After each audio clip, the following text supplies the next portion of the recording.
The spring fair will be the 100th fair.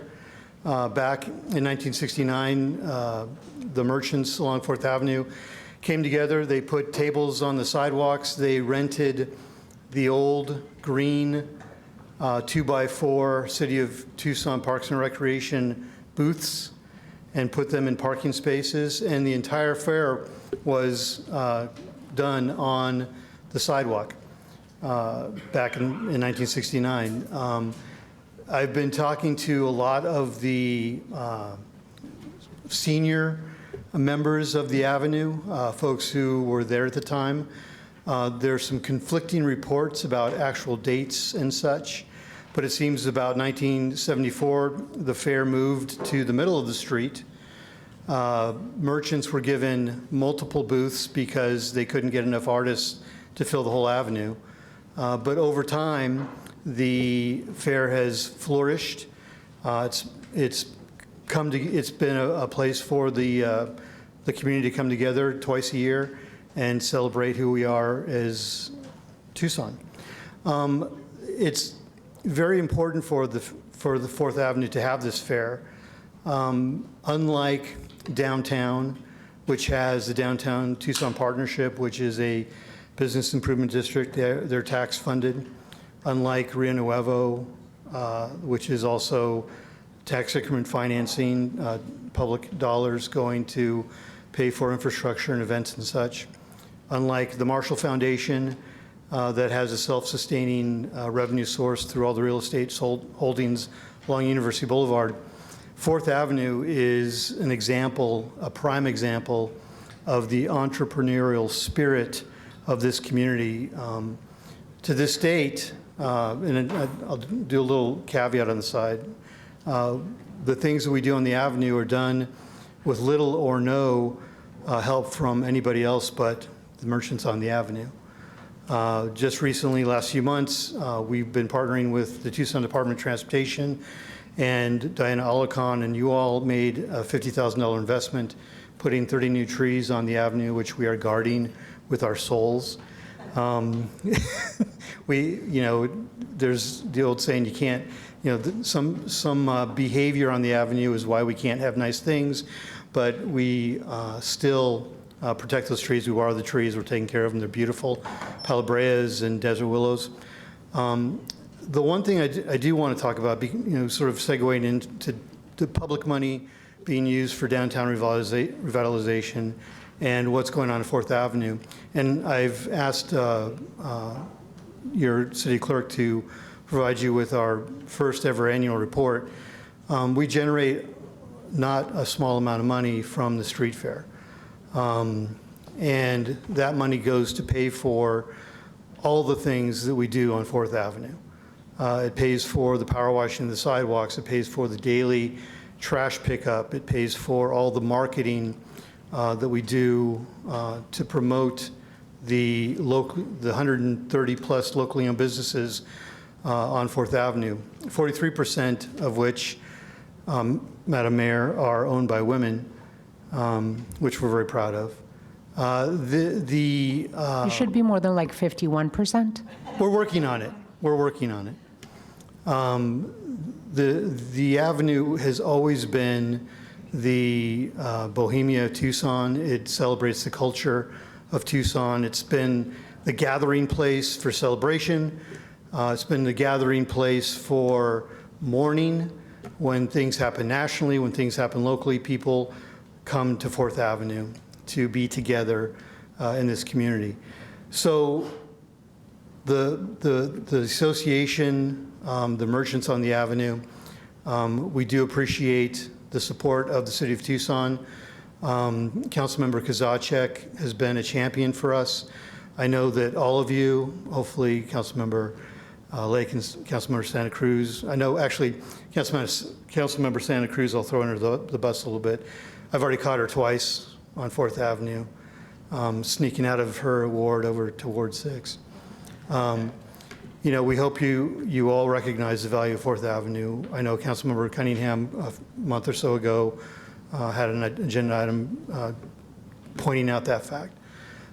So we just really want to impress upon you that, all the stuff that goes on Fourth Avenue is paid for by us.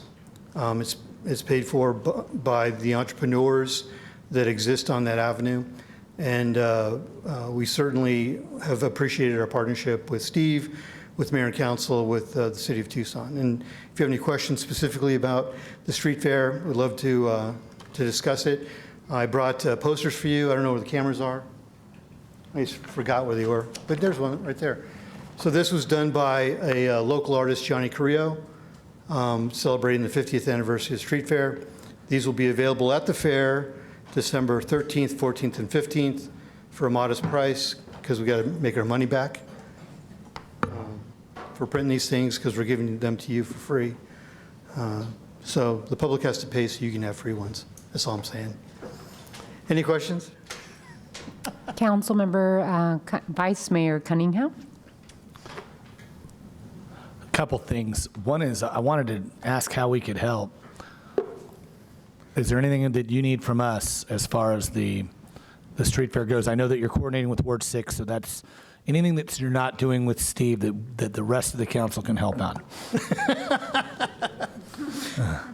Yeah, Steve said the next agenda item.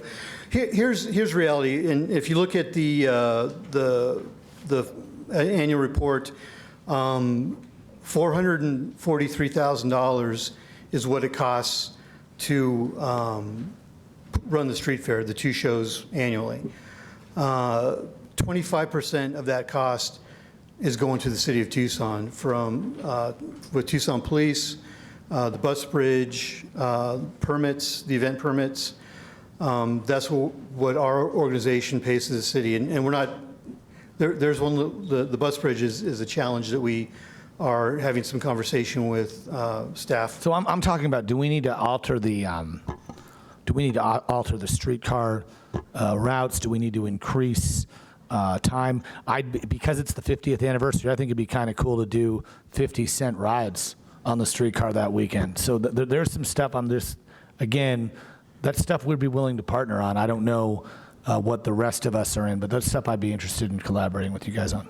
Madam Mayor, Vice Mayor Cunningham, I think it's kind of an awkward question, because we are so used to doing this without a lot of help that it'll take me some time to come up with that. And the fact that the fair is 2 weeks. weekend. I get it. 12 days, 11 days, right? Right, we're not counting it or anything. Not at all. But certainly there are things that we would love to work with the city on. The city manager is aware of them. Steve is certainly aware of them. We can have conversations with you all. I think there's simple things that we can address. But certainly, and I would tell you, Sunlink is a great partner with Street Fair. Those folks bend over backwards for us. The fair wouldn't work unless we had that strong partnership with Sunlink.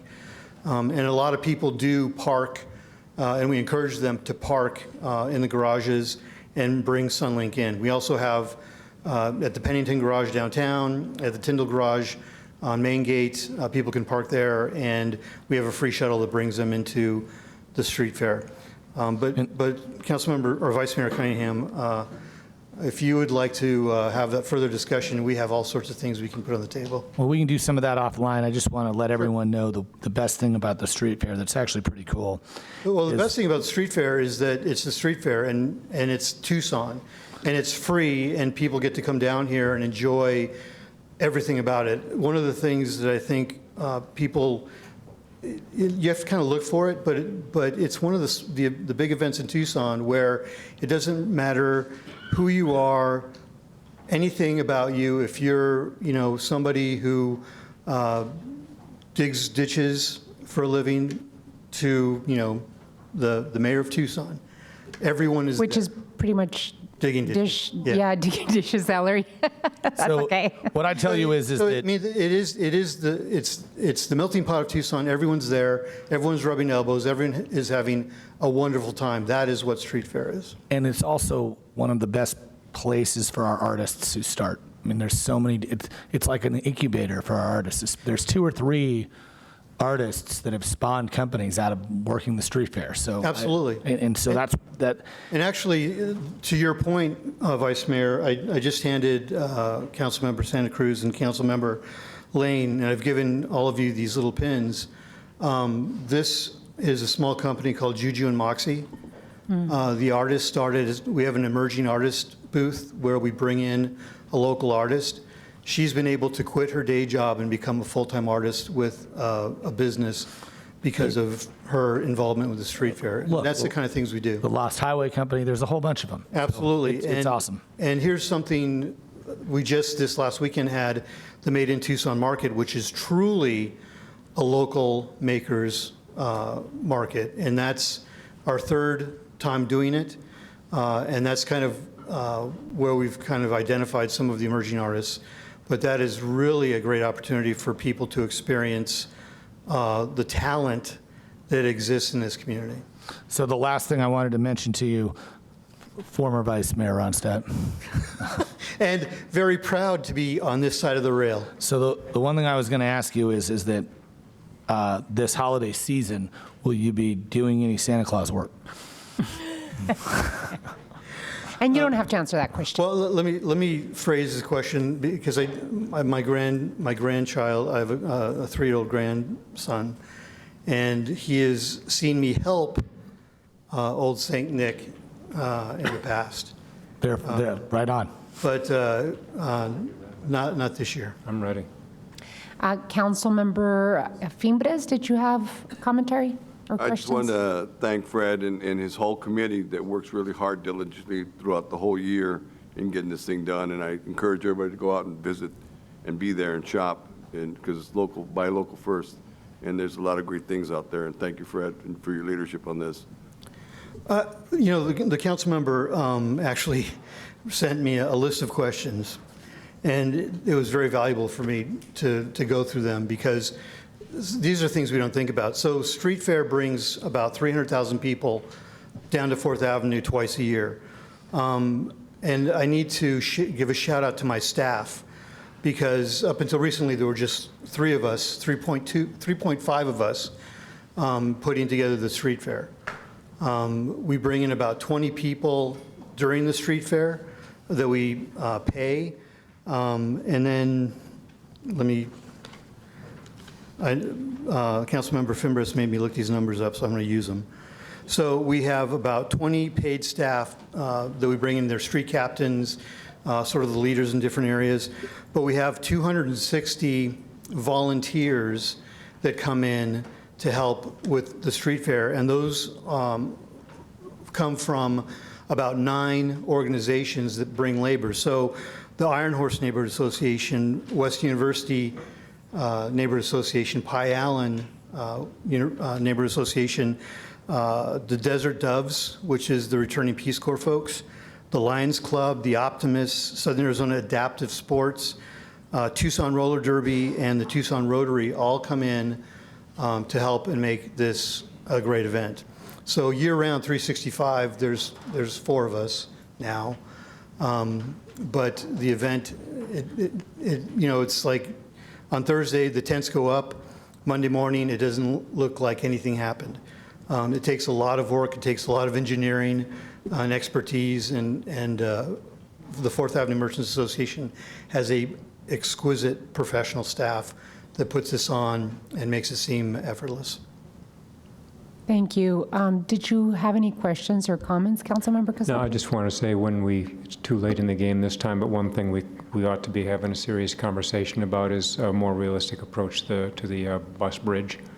When we began this 4 years ago, however long it was, there were some assumptions made about ridership and the magnitude that would have on the bus system, and I think we can have a new conversation about it now that we've got some history. But other than that, yeah, visit the fair and enjoy it because it's coming right up, and so are the holidays. And what I wanted to include is that the 4th Avenue Street Fair is well known, not just here in Tucson, but throughout Arizona. I know the San Francisco Chronicle has written about Fourth Avenue and the uniqueness of the avenue. Right one, Rob. And it is a commercial corridor that is important to Tucson and the region. So I'm really happy to hear that we are in the golden anniversary of the street fair, and I think you would bring a lot of money if you do a Santa booth, Fred.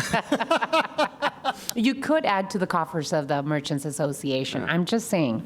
But no, thank you for the work. I agree with Vice Mayor Cunningham that we should look at how we can help promote, at least promote, the street fair.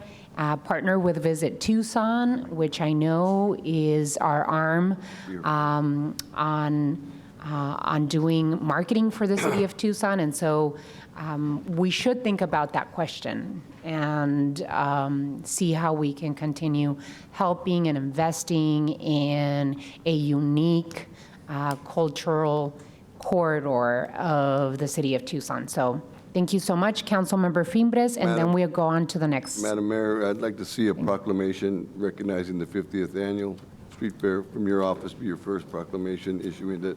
I think that would also bring some good recognition for the. That's a great idea. Actually, Wonderful idea. Madam Mayor, Yes. Councilmember Fimbres, Councilmember Kozachik already facilitated that, and I was told it will be ready tomorrow at 9. Okay. So we appreciate the proclamation as well. I'm sorry, Fred, we don't have any phones at the mayor's office right now. But I have been signing proclamations and certificates all day long, so we will have it ready at 9. Well, Madam Mayor, I just want to thank Councilmember Kozachik for bringing this to the dais today. And I really appreciate you all setting out the flowers for me. I really appreciate that. Well, thank you so much, and Councilmember? Yeah, good. All righty. Thanks, Fred. Let's move on to item 2. Councilmember Kozachik has requested discussion of the electric scooter pilot program. Councilmember Kozachik? Thank you. What we're passing around right now is a recent article from Santa Monica. An elderly woman was severely injured, tripping on one. She was not riding it. She was a pedestrian who fell, and she's suing the city for about $500,000. Earlier this week, the New York Times had an article in which it includes a few facts. In Austin, nearly half the people injured on scooters sustained head injuries. 15% were classified as traumatic.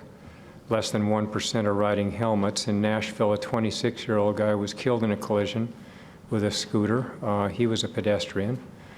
In addition to that, there are over 100 cities in the U.S. and Europe with similar stories. Last week, a man was killed in Paris by a van. He was riding a scooter, and a 5-year-old kid was killed when he fell off one that he was sharing with his mother. And sharing rides on scooters is not something that's unique to Europe. We see it literally every day in the city of Tucson, primarily in the downtown core, 4th Avenue, and surrounding neighborhoods. I've received letters, and you have in your material, letters asking for us to end this pilot program from Iron Horse neighborhood, from West University, from the 4th Avenue Merchants Association, and from the Historic 4th Avenue Coalition. These are the people who live with the impacts of this pilot program every day. And they are saying, and I'm joining them in saying enough is enough. We have today in our emails 22 pages worth of complaints. I will tell you that that is a small fraction of what I see every day, both by the phone and by emails. We see people riding on the sidewalks regularly. Very, very few people, if any. I've never seen anybody wearing a helmet. I've seen people riding against traffic in the street, riding double as a common occurrence. See underage riders all the time. People are dumping these things in piles, blocking ADA access. So the pilot program began in September. We have the authority to end that pilot at any time, given 5 days' notice, to remove the fleet. After a gradual rollout, the scooters now constitute a daily condition that goes way beyond what can be considered a nuisance. They're unsafe the way they're being ridden, they're clutter, the way they're being parked.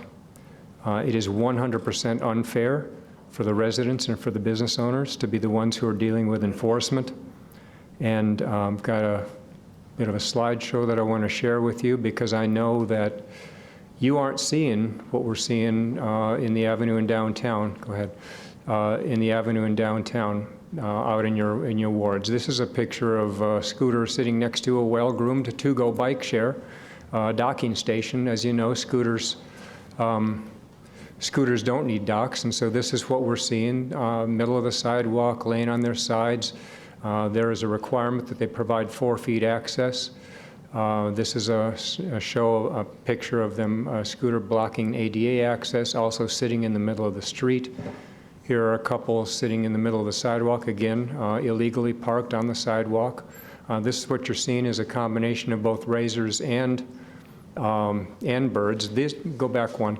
This is an interesting shot because it shows you these 3 were parked late at night and they're still there the next morning. And so we had this 2-hour requirement for the companies to come out and abate them, and clearly that wasn't happening.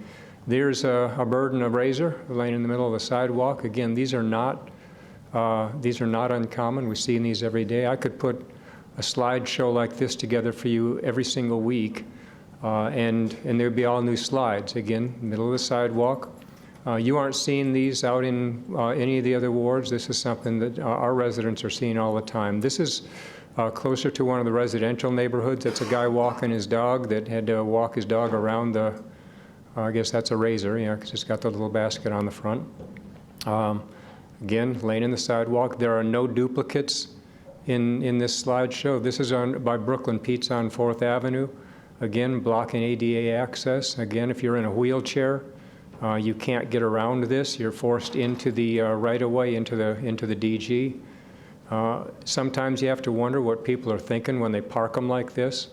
You can't fix stupid, though. And again, 2 more laying in the middle of the sidewalk.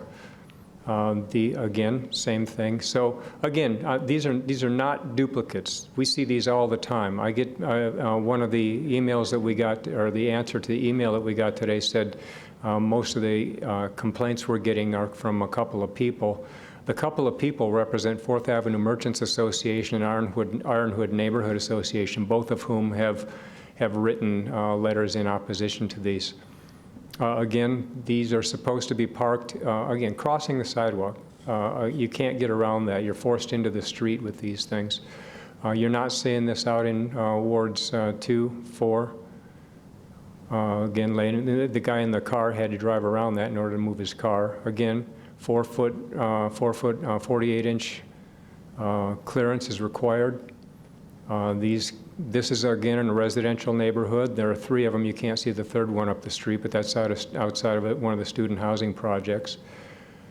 This could go on all afternoon. It won't, I promise. But this is, again, more parking issues. Blocking an ADA access, another situation that, and staff, quite frankly, for all the encouragement that they sent in their email today, is not going out. This one's sitting in the middle of Speedway. Again, not uncommon. I walk home from the ward office on Speedway every night, and I'm dodging them on the Speedway sidewalks. Speedway was where one of my constituents from the Miramani neighborhood saw a couple riding on the same scooter, driving against traffic late at night on Speedway. Again, this is called a nest, so they're proud of, well, actually the bird calls it a nest. Razor doesn't call them nests. I guess it's not as cute, but they're blocking the ADA access. Taking on-street parking away that some people pay a residential parking permit for, or if they're not sitting up in on-street parking, they're laying in the on-street parking. Fred just said that we help fund the 4th Avenue streetscape, TDOT paying up to $50,000 investment. Now the trees that we planted are being used as docking stations. Not a really good use of our investment. Cunningham brought an issue to us a while back about respecting 4th Avenue and its historic elements. I suspect that this is not what you had in mind, Paul. And again, laying in a restricted zone in the street. Again, another shot of the scooter being used using our landscape as a docking station. can't get around it in a wheelchair, we owe an obligation to our disabled community to treat them better than this.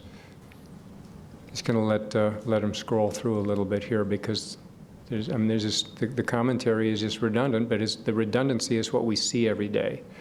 This one somebody evidently had an attitude about because they broke it and threw it down on the sidewalk, but I guess at some point, based on what you see, you can't blame them for the attitude. Another example of our streetscape being used as a docking station. Forcing people into the street, same story. This is really stupid. I mean, but this is not. So, this is council not unique. member, most of us saw the presentation. Is there any other Well, commentary or we're gonna roll request through that 'em. you have? Yeah, we're going to roll through. This one was thrown into the Iron Horse neighborhood landscaping, and you can just kind of scroll through to the little video that we got at the end. Nobody is wearing a helmet that we're seeing. They're constantly being ridden on the sidewalk. The parking is exactly the clutter that Shirley and I predicted was going to happen. Geofencing simply pushes this off into residential neighborhoods. Both, as I say, West University and Iron Horse don't want them. This is in front of the Stillwell House, where they sometimes try and hold things like weddings, more nesting, more Iron Horse. This is hanging off the shanty. At least somebody felt that this is in a residential neighborhood. So go in this 4th Avenue, more residential neighborhood. Wait, can we go back to two of them? Right there. Just really quick, so how is this one illegally parked? I'm just pointing out that they're finding this in residential neighborhoods as well. Okay. This isn't simply restricted to 4th Avenue downtown and the main gate. These things are being ridden and just dumped. In fact, it was interesting in the. So wait, people are using them as an alternative transportation to get home? I doubt that. We have. But how are they parked at the house? Well, I'll tell you one thing that we had in our. Well, they're parked and left, Paul. And we had a. You know that? One of the reports that we had today was from somebody who was burglarized by somebody who saw the people through their little camera. Well, that would be then hopefully our Drove away detectives can inquire with the company on who rented that So it's scooter. interesting you find one out of about 125 pictures that you think makes a point that people are using these as alternate modes of transportation. The riders that we see are doing this with them.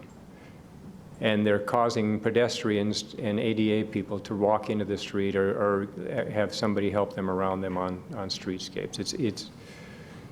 The 2-hour response continues to force the enforcement burden on residents, on business owners, and this is what we see every day.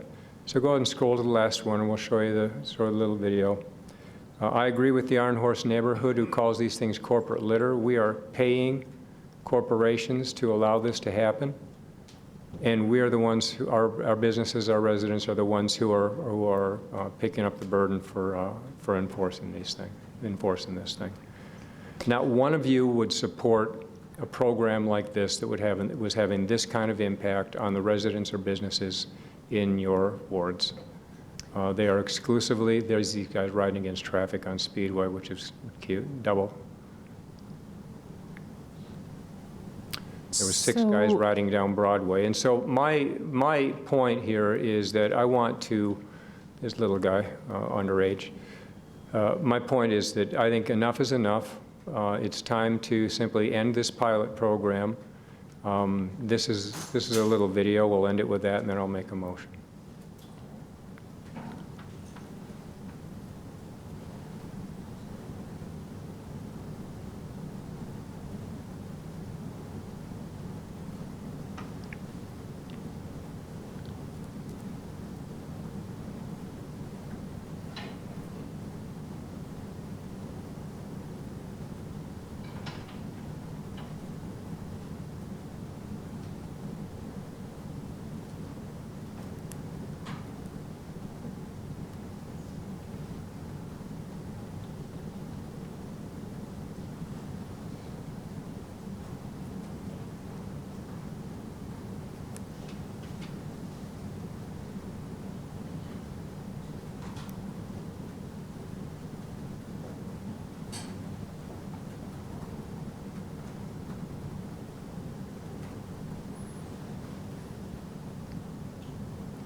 You can stop it.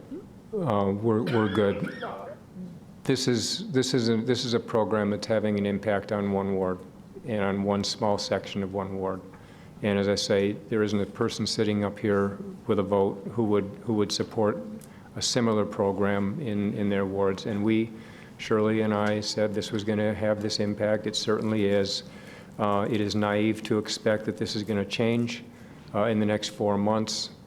There is a group from the U of A who's doing a study on this right now, and they're calling this behavior non-optimal behavior. I call it illegal behavior when they're riding on sidewalks, and somebody's going to get seriously hurt. We know from Tucson paramedics that we've had at least one significant facial and head laceration. We know that there was a student from the U of A who suffered a broken arm by getting a little wheel caught in the streetcar tracks. We don't need to keep waiting for something more significant to happen, and so I'm asking for a motion. I'm making a motion that we end the pilot program immediately and clear these things out before the 4th Avenue Street Fair. Is there a second? That's pretty amazing. Motion dies for lack of a second. Is there any continued discussion? Councilmember Durham? Diana and Andy. It's not going to be worth Thank hearing you. anyway. That was your responsibility. Diana and Andy, Razor has a program to, if you take a picture of yourself wearing a helmet at the end of a ride, you get credit for future rides? Councilman Durham and Mayor and Council, yeah, it's not actually Razor, it's actually Bird, and we are going to work, and hopefully Razor will actually institute a similar practice. That is something that they actually began last week, and it offers an incentive that if you take a selfie at the end with the helmet on, they'll actually give you a reduction in your cost for the ride. They've given away 750 helmets out of 125,000 rides, so I suspect that's not going to cost them a hell of a lot, is it, Paul? So, and could the incentive be increased? I would have to have that discussion with the companies, but do you know what the Bird has reported as the number of selfies with helmets? No, sir. As I'd mentioned, this is actually a program that they kicked off last week, so we're actually looking forward to having the conversation about how much success they've had with it, and then also how we can partner with them to get more information out to make sure that people are aware that this opportunity is available.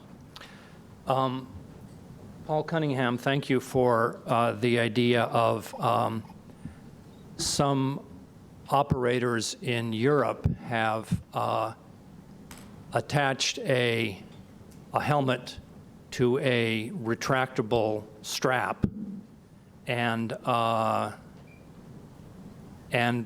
report that the scooter is set up so that you can't ride the scooter without detaching the helmet and putting it on, presumably.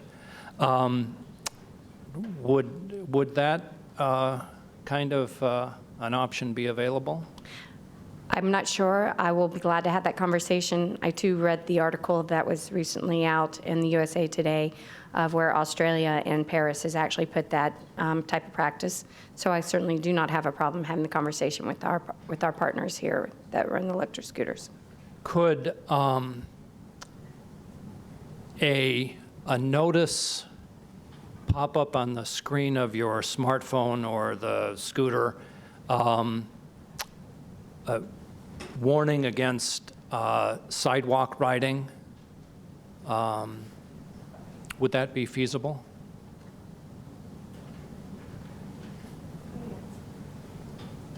These are all wonderful ideas, but the fact of the matter is that neither our IGA nor our street infrastructure nor the companies are ready for that in Tucson. So So if you- Councilmember Kozachik, let's make sure that we give time for She's for checking for council the members answer. to ask their questions, but Councilmember Lee was in, Well, he's not done either. So yes, sir, they can actually put up a notice, and they actually do that. So currently, right now, they'll actually put a notice up, so when you're actually registering, not registering, but when you're buying, it'll actually tell you do not ride on the sidewalk, to use the bike lanes or use the share roads. So for both operators? Correct. Well, that's working well. Could you require a shot, a photo of the properly parked scooter in order to end a ride? I think that's a great conversation for us to be having with both Bird and Razor about that, especially since Bird has kicked off the helmet as a selfie. I think that that would be another great initiative that we could ask them to do. Okay. and I know, Councilmember Durham, that representatives for both Razor and Bird are in the audience, so we can have them answer questions if necessary. Now, before I give Councilmember Lee an opportunity to ask questions, I absolutely understand the concerns about safety on our streets with e-scooter riders, and I feel the same in terms of the concern with neighborhood saturation. What I see as a running theme that has come out of the letters we've received from UNA and the Historic Fourth Avenue Coalition and Iron Horse neighborhood is that there is a lack of enforcement. And so, and that there's saturation in certain areas of the community, which I absolutely understand Councilmember Kozachik being frustrated with this particular problem. So what I would want to know, we're not done with a 6-month trial period that Mayor and Council wanted to go through. What I would want to know is how do we, when we were having this discussion, Mayor and Council, maybe with different council members, is that we wanted to know that the companies that could bid and would receive additional pointage were companies that actually had an educational program attached to it. How is the city of Tucson enforcing that educational program with the companies? Do we know if they're purchasing social media time? Do we know if they are doing any type of educational investment in the community here in Tucson? I believe earlier this afternoon, we actually sent out some information that was asked by Councilman Fimbres in reference to their community outreach. And they have had several, over the last 2 months, pop-ups where they've actually been participating in different community events throughout the whole city to share that information about the appropriate way to ride the scooter, wear a helmet, as well as only one person over the age of 18. So they are out and engaging in the community throughout the whole city. And I'm trying to find out exactly how many pop-ups that's been, but I'm thinking that it's been pretty significant from what I remember reading. It's not I know coming to me right that now. the contract that both companies signed, because I remember this clearly because we requested this to happen. We requested that there be different outreach efforts, engagement efforts, and educational efforts in the community, and that we use not just in-person pop-ups, Right. but also social media commercials, et cetera. And we also requested it to be in several languages. And so I would like to know 2 things. What is the educational campaign that we all thought here sitting at the table, well, some maybe were not at the time, but we wanted an educational program. I want to know, what is that action plan for that program? Okay. Is it social media? Is it pop-ups? What is it? Neighborhood outreach events, going to the University of Arizona, Pima Community College, those that are using, maybe even being on the Avenue as Bird and Razor representatives to give out information. I need to know, and I think everybody wants to know here, what is the educational campaign that both companies have either been going through, are doing, or are planning to do, because obviously there is a lot of misinformation and people doing illegal activities, as Councilmember Kozaczek has said. And then now I think we also need to talk about the lack of enforcement. Okay. That is frustrating both businesses and neighborhood residents, where the most saturation of this ridership is happening. Councilmember Lee? Well, first, I want to acknowledge that I understand this doesn't affect Ward 4, but I understand how difficult it probably is to get all these complaints. So I'm very tuned into that issue. My question is understanding the difference between the bicycles that you showed that are all docked and put away compared to the scooters. Is it an issue of not having a docking requirement? Would that be part of the root cause to fix some of this? Part of the cachet of scooters is that you can park them, you can ride them and dump them where you get done.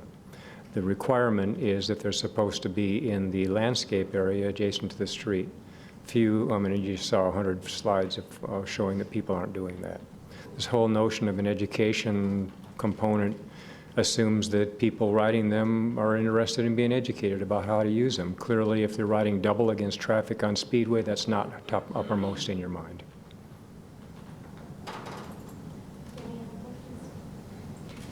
Vice Mayor? A few things. I think that the concerns being raised are actually really valid. There's a whole bunch of stuff in here that we've got to take a look at. But let's not all of a sudden cut a program that has opened the door for people to get around. There's still stuff we can do. We can do the helmet attachment swivels. We can do the required selfie helmet incentive. We can probably do, in certain parts of the city, and specifically I think on 4th Avenue, along the streetcar route, we can do scooter spots where we can have like a yellow painted area or a green painted area, which would require people, that's the only place they could be left. They'd have to be left upright. We could also do some enforcement, and this is one of the things that I thought was pretty cool. There's a city doing enforcement where they're actually not going through the court process. They're literally having the user's account fined $5, $10 or $20 if they're in violation of certain things. The other part we don't have is we don't have a sticker on the actual bikes that say no double riding. That would probably be pretty well. One of the questions that Mr. Kozaczek brought up, and I totally agree with him about this, I want to make sure, I'm under the impression, are we indemnified on accidents by the companies, or how does that work? So, Vice Mayor, members of the Mayor and Council, yeah, one of the fundamental features of moving forward into the pilot program was to include indemnification requirements as part of the permit and/or license that the two authorized vendors had to agree to before they could proceed. So it would be in the best interest of the vendors to comply with these type of things. They want to be our community partner, so I'm willing to go that way with them. This program is still, like it or not, when you do the math, this is only about 6 weeks old, and I understand the feedback you're getting. I'm getting positive feedback, and you say that nobody's using in my ward. They are in my ward. I jog them and run by them every day, so I'm getting positive feedback. So I don't know if it's the time or the place to pull the plug right away. I think there's some really valid concerns, especially with safety. And I also read Judy Sensabar's letter from Luna about the 4th Avenue street fair. And yes, the idea of that type of pedestrian traffic with those scooters at the street fair does concern me. And so we might want to make some alterations with the 50th anniversary coming up. I really don't, look, so I'm one of the few guys with a Bird and Razor account, so yes, you can call me biased, that's fine, self-disclosure. But the bottom line is this. When I was in San Diego riding them on Mission Beach, I call it a boardwalk even though it's really a cement walk, but whatever. I was at Mission Beach. There's a lot of pedestrian traffic there, and it is dangerous. Not only that, they had dumped over 18,000 unregulated scooters on that city in the span of about 4 days. You want to know how many accidents they had? One. And so it's the same risk as other It's the same risk as bicycles, it's the same risk as pedestrian. It's a risk, but it's the same calculated risk. The bottom line is, though, you can have some prevented. And if you've got high-impact pedestrian areas, especially concentrated on like U of A football game days, the street, definitely the street fair, club crawl, stuff like that, those are times that we want to be limiting their use. So I think there's some avenues and some safety things that we can come back. But remember, we did the pilot program to find out about what these concerns were going to be. That's the whole point of a pilot program. So of course we uncovered some problems. Now we need to address them and move forward and do it right. We will. And I don't know, how does it work, Mike? Can we tell them, hey, you know, we've got to fix a few of these things in 45 days or we're going to cut the cord? How does our 5-day warning thing work? So as part of the pilot program, the selected vendors were made aware that any of the terms or conditions of the program could be changed with 5 days' notice, and up to and including terminating the program and causing the removal of the fleet. So there can be modifications to the terms of the permits, the license agreements during the course of the pilot. So let me ask this first thing. Diana, can your team meet with the scooter people in the next 5 days and say, hey, look, we need to take a look at some safety provisions we want you to put forth? Yes, sir. Okay, so the second question is, how much time do we want to give them to institute some of those safety, like what are we going to require? That's the second part of the discussion. What are we going to require and how many days do they have to institute them before we pull their permit? Because I'm totally willing to do that. And that's really the dialogue. I want you guys to meet with them in the next week or so and say, hey, what can you do pretty quickly? And then come back in the next meeting so we have basically saying, hey, look, these are the things that we want you to up the stakes on safety-wise. I'm willing to do that now. Vice Mayor, there are representatives here from Razor and Bird, and I would like for them to, if they would be prepared and wanted to, come up and do a presentation, a very, very short presentation as to what they see, what statistics do they have with the program. And then I would like the city manager and the department director for transportation to kind of give us a little bit of a game plan. What's the action plan within the next I think we can give, 30 days? I think if we go 90, it's to the term of the 6 months anyway. And I think it's going to take that long. But I think that, it's that the unrealistic. issues in terms of lack of enforcement should be taken care of. It's a much total more sliding immediately. scale. So there's some stuff that I think we can fix right away. There's other stuff. I don't think we're going to be able to install 1,000 retractable helmets in 10 days. And I wouldn't expect you guys to be able to do that. But at the same time, let's try to click these off one by one. What's realistic? What can we do? What can we phase in? And that's kind of where I'd be going. So, I'm sorry, I don't have your names. I know that you were going to be here, but please introduce yourself to Mayor and Council and our administrators. And if you'd like to give us a little bit of an update as to what you see, what are the numbers you see? What are the issues that you see? I'm pretty sure that as companies running these programs, you yourselves have issues that you would want to correct. So introduce yourselves and give us a bit of an update. Sure. Hi, everyone. Thank you so much. For the record, my name is Michael Einstein. I'm the Community Relations Manager at Bird Rides. So we're really excited to be able to partner with the City of Tucson, and we've really enjoyed the 2 months that we've had here thus far. Just some quick stats we were able to share with some of your offices. But thus far, just shy of 60,000 rides on Bird, about 56,000. Over 15,000 unique riders. And we estimate about 30,000 pounds of CO2 avoided by individuals choosing Bird over their private vehicles. And surveys that we've done, and we're looking forward to partnering with the University of Arizona and the city to really dig into how Tucsonans are using Bird to get around our city. But we tend to see about 1/3 of trips our riders are indicating that they would have otherwise taken a private vehicle or Uber, Lyft, taxi to take that same trip if Bird was not available in their community. So this truly is a form factor that is out there getting people out of cars and really replacing those short trips. There are, issues obviously with the new form of transportation coming into a community like those that were discussed earlier today. That's why we implemented helmet selfie, which we're really excited about. Started studying that at UCLA, and Washington, D.C. and Tucson are our first markets that we are implementing that in real time with riders. So we're really looking forward to digging in and seeing how that is impacting and if it's making a difference in getting folks and encouraging people to use helmets when they are riding on our vehicles. Parking is obviously a concern as well, as was mentioned. We are supportive of building like preferred parking areas throughout high density areas like 4th Avenue, downtown, around the U of A. And we can incentivize riders to park there. So if you're ending a ride near one of those preferred parking areas that's been built out, we can give you an extra nudge that says, hey, if you would just go across the street, there's a preferred parking area there, we'll give you 50 cents towards your next ride. And although that doesn't seem like a lot of money, we find that our riders are pretty price conscious. And so if you give them the opportunity to save 50 cents, they're going to take that extra step to park in a preferred area. And that's something that we're more than happy to work with all of you and the staff here at the city. And we definitely want to commend Andy and his team have really been phenomenal to work with. So we're looking forward to continuing this pilot program. And I believe the request was a short presentation. I think I might have overstepped that, but I'll turn that over to Taylor.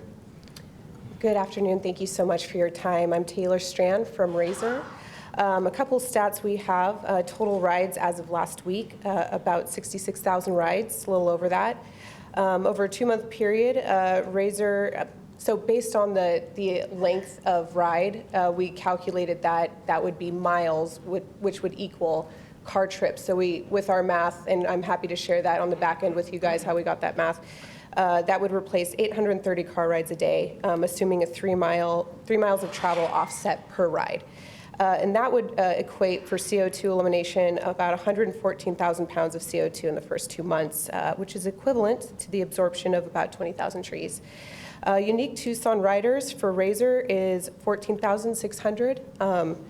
And as far as community pop-ups and educational events, we've done 5 so far just in the first 2 months. That would be the pre-launch event, U of A, Cyclovia, Pima campuses, and TDOT annual safety meetings. We've given out over 500 helmets.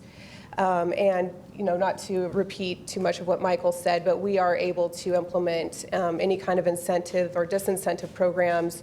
We're open to the idea of preferred parking areas and high-density neighborhoods and streets. And we're happy to work with the city on any type of safety incentives that they want to implement with helmets. So. Just so that we can talk a little bit more specifically to the issues that are being seen from some of the neighborhoods in the saturation areas. Mm-hmm. Talk to us about their concerns in terms of lack of enforcement.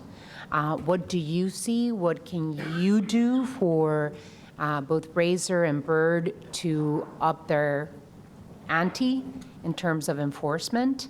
And then, of course, education. And you've mentioned some pop-ups, but I don't know how many of them you've each had. I'm glad that you're giving out helmets, but do you do, based on your ridership, mm-hmm. do you do any informational social media commercials or I don't know what they're called, like headlines? I don't know what they're called. Sure. But do you do any social media educational campaigns, ads, et cetera? And so talk to us about the lack of enforcement. This has been something that all of both Iron Horse, Wuna, and 4th Avenue have talked about. You want to go first? Okay. So just to reiterate, and when you asked how many events we had 5. And we also can partner with, the police department to host other safety events as well. We're happy to set up hubs around the city with willing participants, such as council members' offices, to store helmets there, just in case someone missed our pop-up event but wanted a free helmet. Instead of waiting for it to be shipped from our headquarters, we could always make sure that city council offices or organizations around the city have a stack of helmets or a pallet of helmets that they're able to give out, and we're able to replenish that as well. We're really open to making sure that we're staffed appropriately. If you require more staff, we're able to do that. How many staff members for enforcement does Razor have? We have about 15 currently. And how many staff members for enforcement does Bird have? We have about 8, and we also use an independent network that we call chargers to rebalance the fleet as well. And we have about 85 chargers who work, when they want. It's a sort of when you're available type thing. Chargers are not enforcement. Right. Chargers are not enforcement. They pick up to recharge the. Right. And we also utilize them throughout the day to rebalance scooters. Okay. So our algorithm is constantly trying to learn from our riders where are the best places that vehicles are going to be ridden throughout the city. So because we're not subsidized by the city, and we in fact pay on each and every ride to the city of Tucson, these are expensive. It's expensive for us to operate this. So we want to make sure that the vehicles are, being ridden. And so if our algorithm determines that it's unlikely to be ridden again, we can, contact our chargers to ask them to move to a more, appropriate. Let me ask this. Do chargers go out and pick up scooters that are improperly parked or broken? Yes. Okay, so they are part of enforcement. Correct. So, Councilmember Santa Cruz, you had a comment. Did you want to add right now? I guess I have more of a reflection and then maybe a question. But I want to just point out, since we're talking about scooters as corporate litter, that in a capitalist society, the original corporate litters are the cars that we all use here today, and that a lot of the behavior that people have around scooters is similar to the way people behave in cars, in that they feel entitled to parking right in front of whatever place that they're going. And so I think it's important to still see it's people. It's not just like the vehicle that they're using, it's the people, just behavior, like the culture that we've cultivated over time here. And so I am interested in having a conversation of like, how do we designate, parking areas for scooters, the way we accommodate cars, the way we accommodate bikes and all of that. And instead of an incentive maybe for parking in the designated area, that maybe you charge them more for not parking in that designated area. I feel like personally it hurts me more if I know it's in the immediate that it's going to hurt me than in some future savings. Like personally, I prefer to ride my bike, and I want to encourage people to ride their bikes and walk to places, but I also realize that most of the folks using scooters wouldn't do either of those two. So it's providing a mobility option that we don't currently have, and that I am looking forward to working with our transportation department to work on this mobility master plan that's been discussed over the past year, because the issue is infrastructure. We don't have safe places. I know that the same ways that we have bike riders on sidewalks because they don't feel safe riding on the road right next to vehicles is the same reason why scooters are riding on the sidewalks. So I think that we're gonna have this like piece on the road that we're all gonna get along if we all have designated areas where we need to go, and that currently we don't have that. So I guess my question, Manager, do you need a motion or do we know where we're going? Clerk? I would like to add, if you can, and Councilmember Lee and Councilmember Durham still have maybe questions or comments, and Councilmember Fimbres. But what I'd like to see happen, and this is, I don't know if we need to entertain a motion, but I'd like for the Transportation Department to sit down with both Razor and Bird and maybe a representative or Councilmember Kasachek, any other of the council members that want to send staff, to talk about an action plan. I feel that within the next 30 days, we should come up with a solution to the lack of enforcement or the perceived lack of enforcement.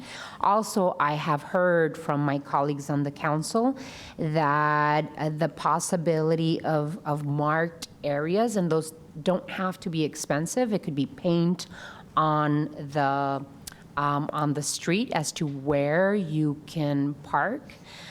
So enforcement, places to park, and then, what are the other one? Education. Education, whether it's social media ads, whether it's continued participation with the council offices and pop-ups, a combination of. There has to be much more. And the incentive, the possible incentive or disincentive if they are left in areas that they're not supposed to. So I would say I'd put a 30-day timeline at least for that. So with that, I'd like to invite Councilmember Fimbres, and then we'll follow up with Councilmember Lee for additional questions or comments.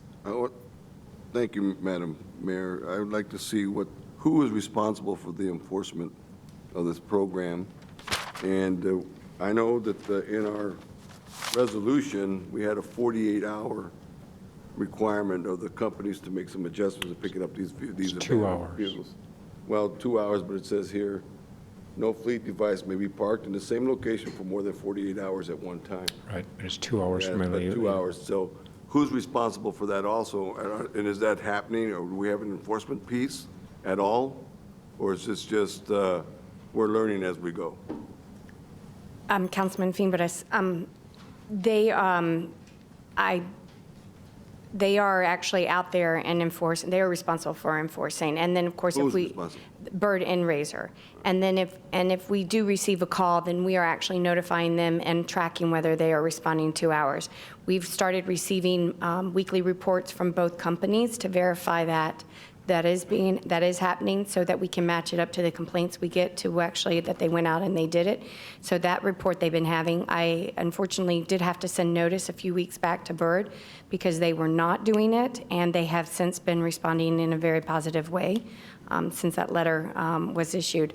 So we are seeing some improvements happen in that area over the past, I want to say, 2 to 3 weeks. I know on the south side of Broadway, we've seen a lot of these vehicles just being left behind, and they're in the alleys, they're blocking people's driveways, they're just dropping them off, because we have student housing on the site also. So that's why I wanted to ask, and then we had a hard time, we had to call Phoenix to find out who was responsible to picking up these vehicles, because one had been there for 3 days, and I remember the 48-hour thing, so finally we got the contact information of Robbie Zetter, general manager, right? So we got his email, so that's something we're looking at, but still, we need to find a location where they can park, because I know the Circle K and the Axum were concerned because they were just putting them there and leaving them there.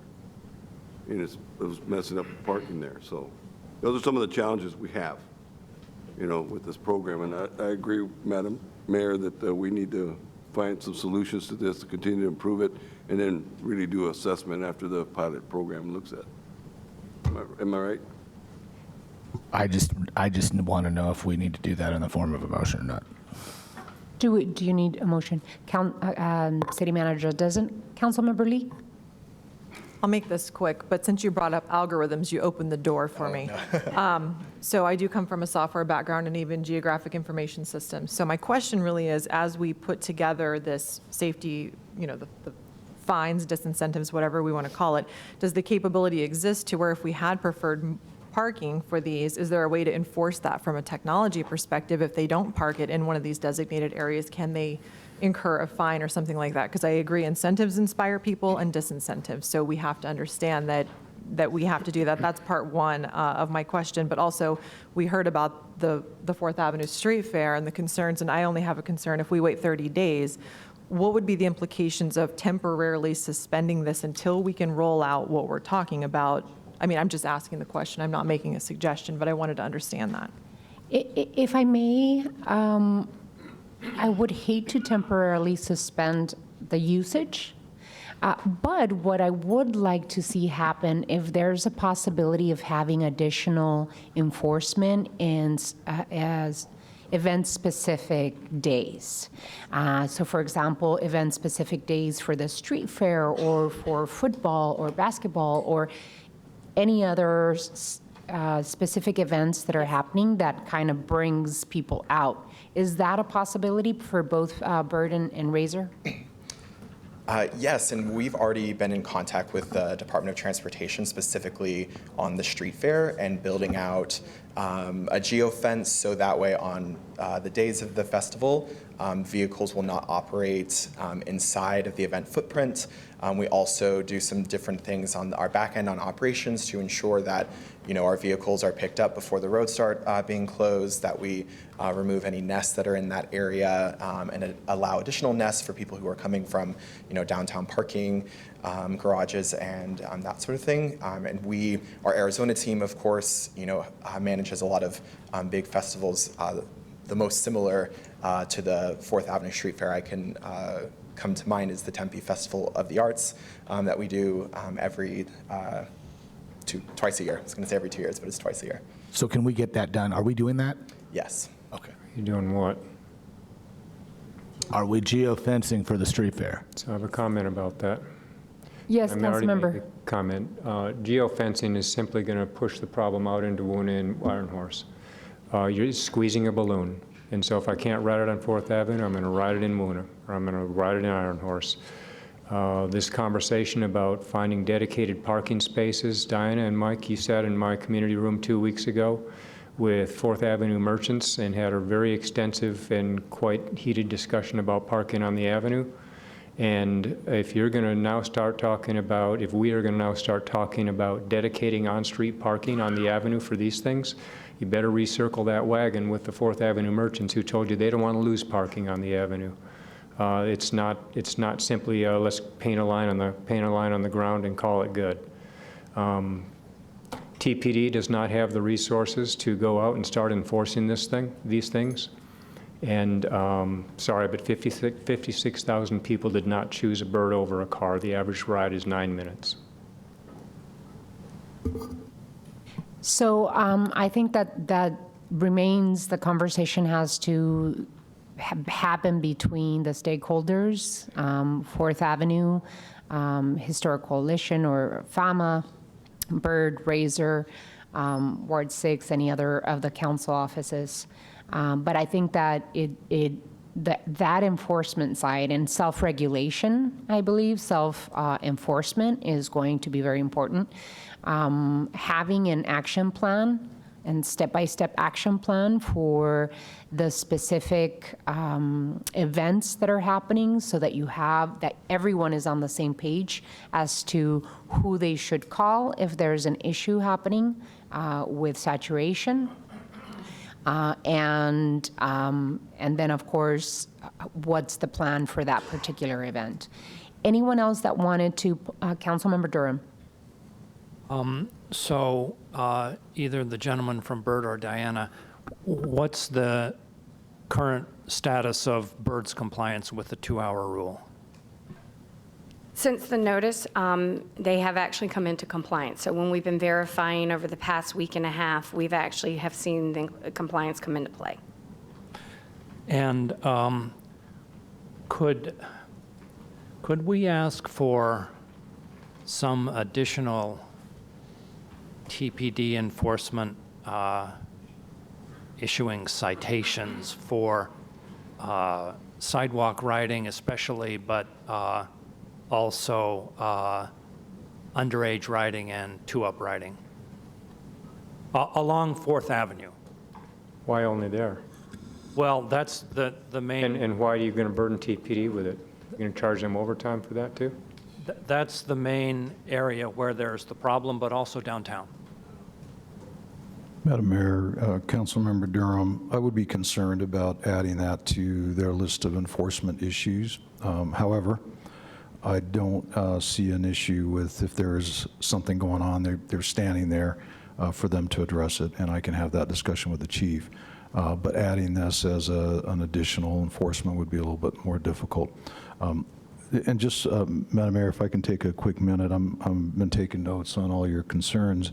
It's my intent to provide notice to both Bird and Razor with these concerns and give them a couple of weeks to not have a conversation, but to address them in a way that we can come back to you and have a conversation again. My intent would be to bring it back to you in 30 days, but we're going to be moving on this. The concerns are clear, and whether I get direction or not, the videos that Councilman Kozaczek showed are pretty straightforward in terms of violations, et cetera, and so we obviously and clearly have a problem. So we're going to deal with that, and we'll put them on notice immediately. And since they're standing behind me, they now know they're on notice. And so we'll move that very quickly, and we'll get back to you with the game plan to how we're going to deal with it. Is the GPS sensitive enough to require parking in designated places, in designated parking spaces along 4th Avenue and downtown?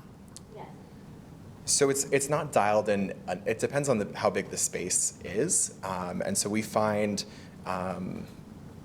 we see the greatest compliance when there's in-app notifications, where there's a physical infrastructure in real life, and then when you're in the area, letting them know that there is that availability, and then in the app as well, we can show them a picture of what the parking space looks like, so that they can help, find it easier. So one possibility would be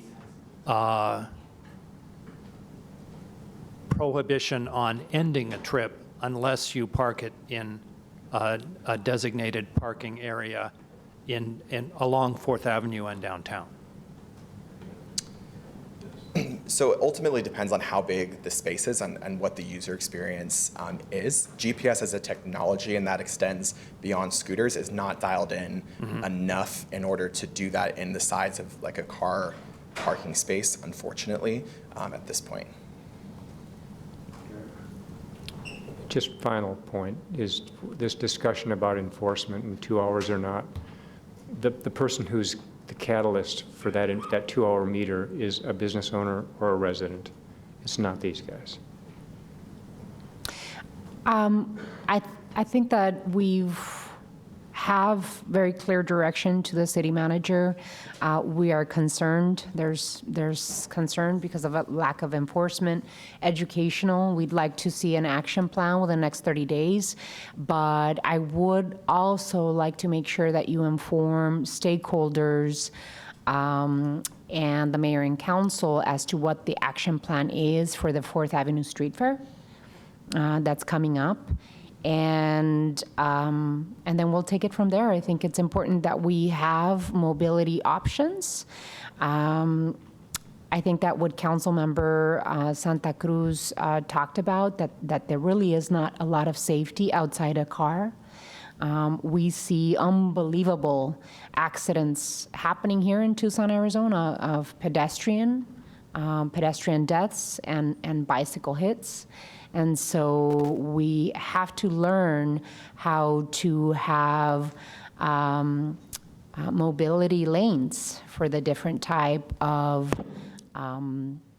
mobility options that we have. So I do see the Living Streets Alliance represented here in the audience today. I don't know if you'd like to, Kylie, if you'd like to add any other comments to the conversation.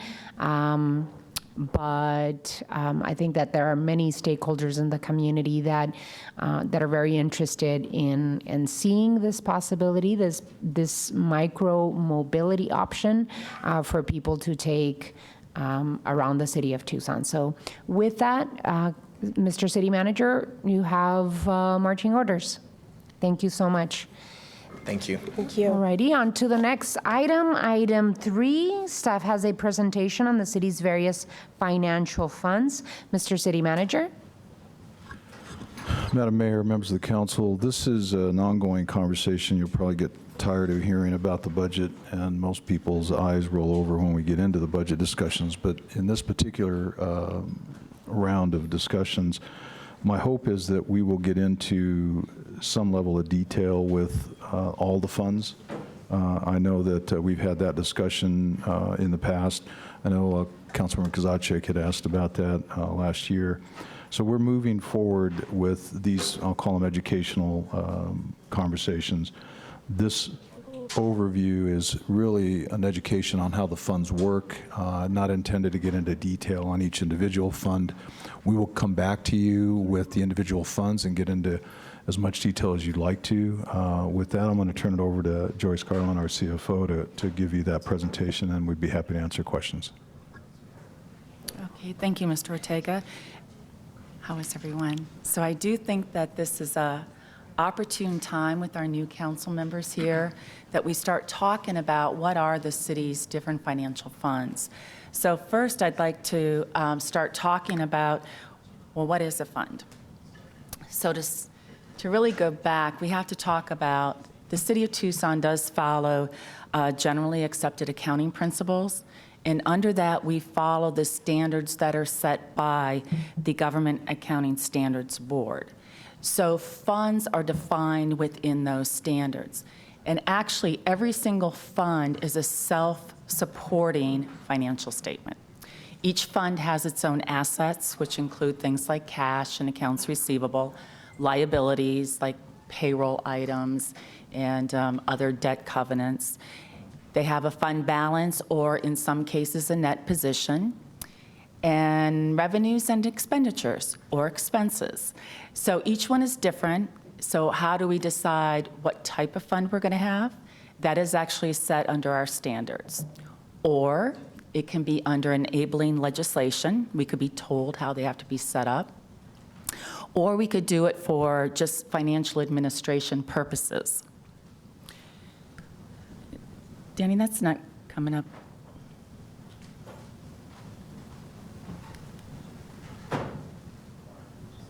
There it goes. Thank you. Thank you. So before I go into each of the individual ones, and I don't have any information on the general fund this time, this is strictly all our other funds. There are different types of funds. So we have the general fund, which is the operating fund of the city. Then we have special revenue funds, and what those are is just as that sounds like, there are specified revenues that make up that specific fund, and those revenues cover the costs of whatever that program is. We have enterprise funds, which are actually, they run more like a business. So they charge the outside customer rather than an internal customer. Internal service funds are just that. They have charges which charge within the government structure. We have capital project funds, and those funds actually hold all of the transactions related to capital projects, and we have several of those. We have debt service funds, and that is the accumulation of dollars in order to pay specific debt service. The city of Tucson has 2 of those right now. So I think I've covered most of them except our other one, which is our fiduciary, and that is the TSRS, or the Tucson Supplemental Retirement System. They also have funds, and they're called agency funds, and I didn't put anything in the presentation about those, but just quickly, what that is the city of Tucson collects dollars for other entities, and then we send those dollars to them. So, for example, our agency funds are Pima County. We collect the sewer fees on their behalf. It's part of the whole billing, and then we just collect the dollars and we send them to them. So that's what an agency fund is. So what we've put together is just to kind of give you a glance at each of the funds, a little historical information from 2017, 18, and 19, the actuals, and then what the budget is. So, and I will say right now for 2019, these are unaudited numbers, so they still are subject to change because the audit won't be complete until January. So the first special revenue we have is the Highway User Fund. And what I want to point out is this revenue is actually coming from the state. It is an allocation based on the gasoline tax. The city of Tucson receives 2 allocations. One is the one that's actually divided amongst all the cities within Arizona and counties.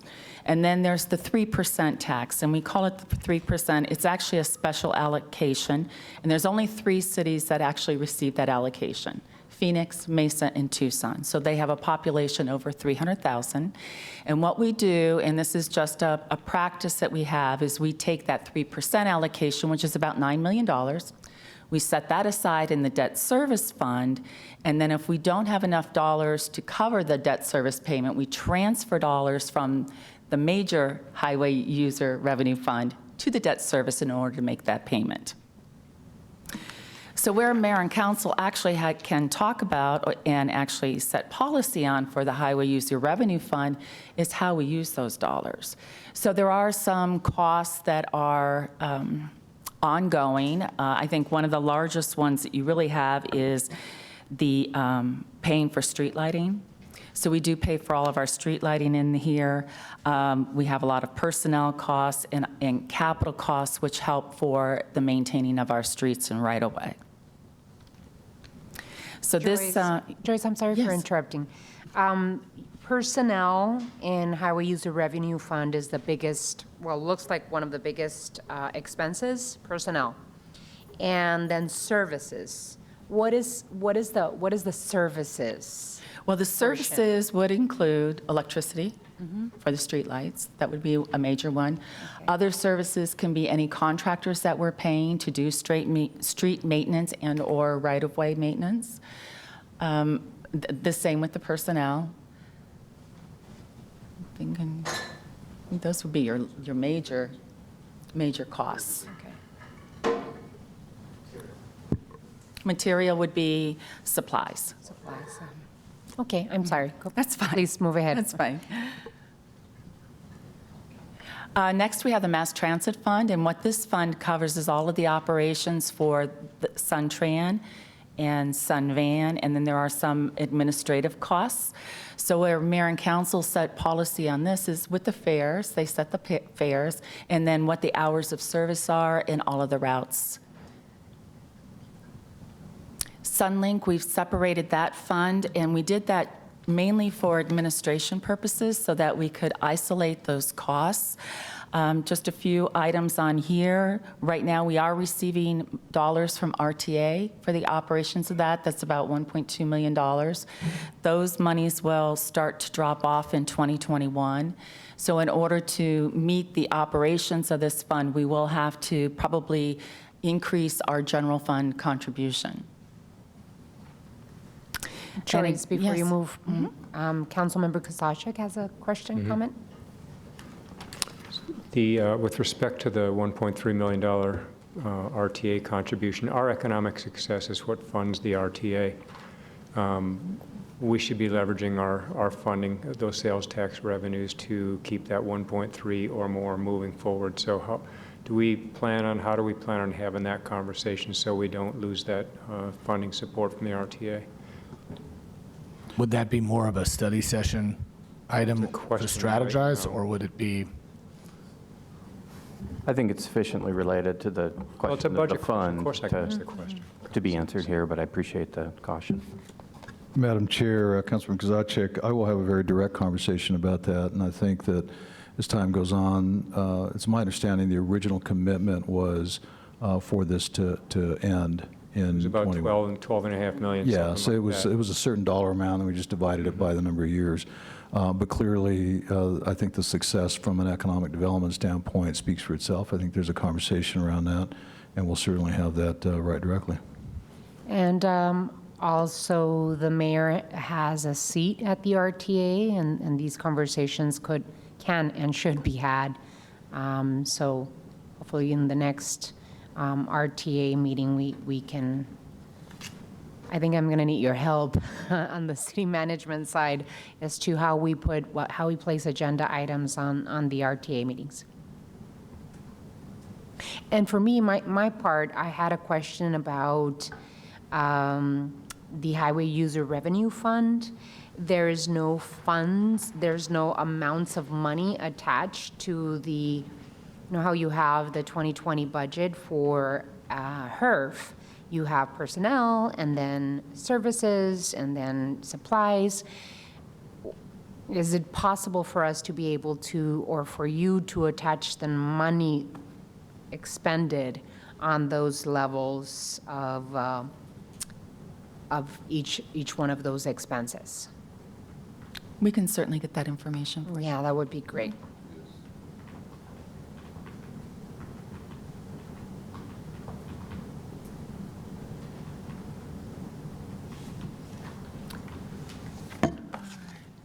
See. So the Park Tucson Fund is another special revenue fund. The dollars from Park Tucson come from parking meters, from fines, and they go into this fund. Mayor and council actually set policy again on any rates that are charged. They also set where meters are going to go and/or any neighborhood programs. The convention center, I think we've talked a lot about the convention center recently with all the building that's going to be going on over there. But basically what this is another special revenue fund. It is subsidized by the general fund because their revenues do not cover all of their costs.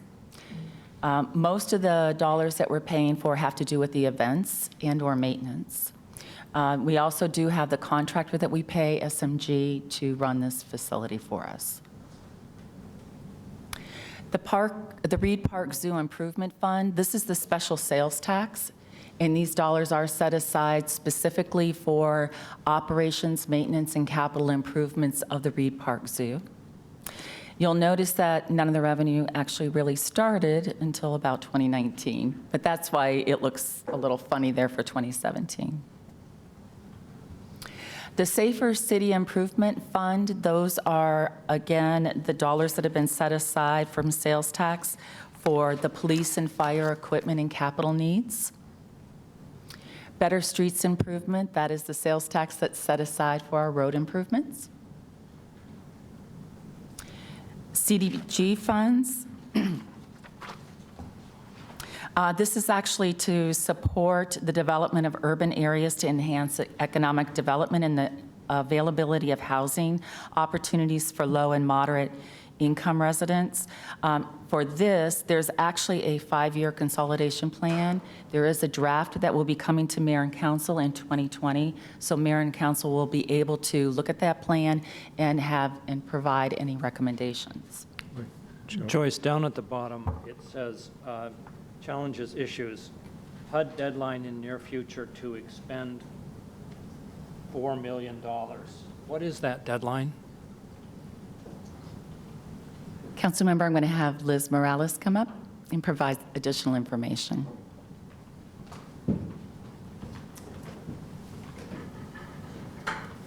Mayor, Councilmember Jerome, the deadline is April 30th, that we have to expend $4 million. Okay. And do we have a plan for meeting that deadline? Yes, in fact, that plan has to be submitted to HUD with approval to show that we have some clear ways of spending that money. One of those is with our 12th Avenue Streets project. That's a large amount of money. And we're also going to be using it to help rehabilitate some of our rental housing. Okay. I had a question. Yes, Councilmember Kozachik. It's not for Liz, though. It's just, okay. Well, go ahead. Just stay up here, Liz. We're okay. We're not going to bite. So Councilmember Fimbres and then Councilmember Kozachik. How is it determined that funding, what funding CDBG projects will be given to which projects? So, Mayor and Councilmember Fimbres, I can tell you that every year in the annual action plan, it's identified what projects are going to be funded. There's several projects that continue year to year. Some of those are our owner rehabilitation project, and I didn't bring my list of answers. Can I see that paper there? I'm sorry. Okay. We do public services, which is funding we provide to nonprofit organizations. We also do our facilities and infrastructure. So we set aside funds for each of those activities, including our administration. But how those projects are selected are really based on council priorities and the needs in the city. Okay, so we bring you the projects and then you find a way to fund it. So a lot of times those projects come through the various departments, thank you, through parks, streets, those different type of projects. And so those are brought at a city level. With capital improvement, we determine which ones are appropriate for CDBG funds. Thank you, Liz. Councilmember Kosacik? Yeah, could you explain what's happening in the odd-numbered years and what you anticipate for '21? This is Section 108. It's the Section 108.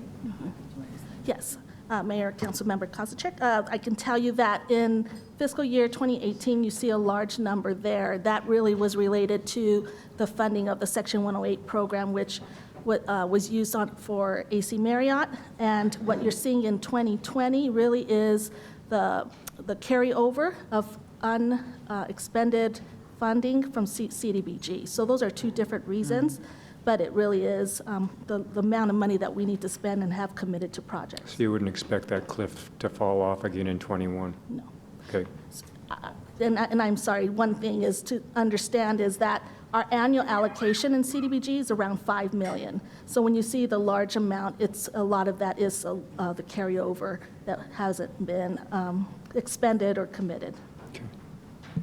Liz, we just talked about budget and the 5-year strategic plan that we have to vote on as mayor and council.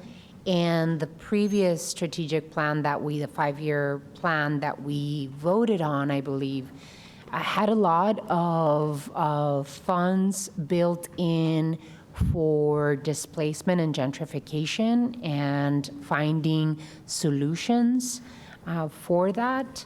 So will that play a role as to how we start budgeting for this fiscal year and coming fiscal year, and with these HUD deadlines for the expenditure of the $4 million? Mayor Romero, I would say that we can definitely build that into the next annual action plan. We'll be coming forward in the spring to bring what the 5-year plan is speaking of and what the community has been saying about what are the needs. And so with that will come some budget decisions about how we want to spend the next 5 years or those funds. So you will have an opportunity to see that. How does the community participate in the 5-year annual action plan? So in coordination with Pima County and the city of Tucson, we brought on a consultant who has held several public meetings, and we are going to continue to ensure that as we roll out what we're finding and have heard from our community will be put into a draft consolidated plan, which will outline what those areas are, and then we'll ask for more input again from once those draft recommendations are put together. Can you share those community outreach events and meetings to all of the mayor and council so that we also can invite other stakeholders to those conversations? Certainly, and I will say a large majority happened in the fall, but as new public meetings happen, we'll certainly share that with every single ward office. Thank you. Any other questions for Liz around this particular fund? No, but stick around because more HUD stuff is coming. Yes. Okay.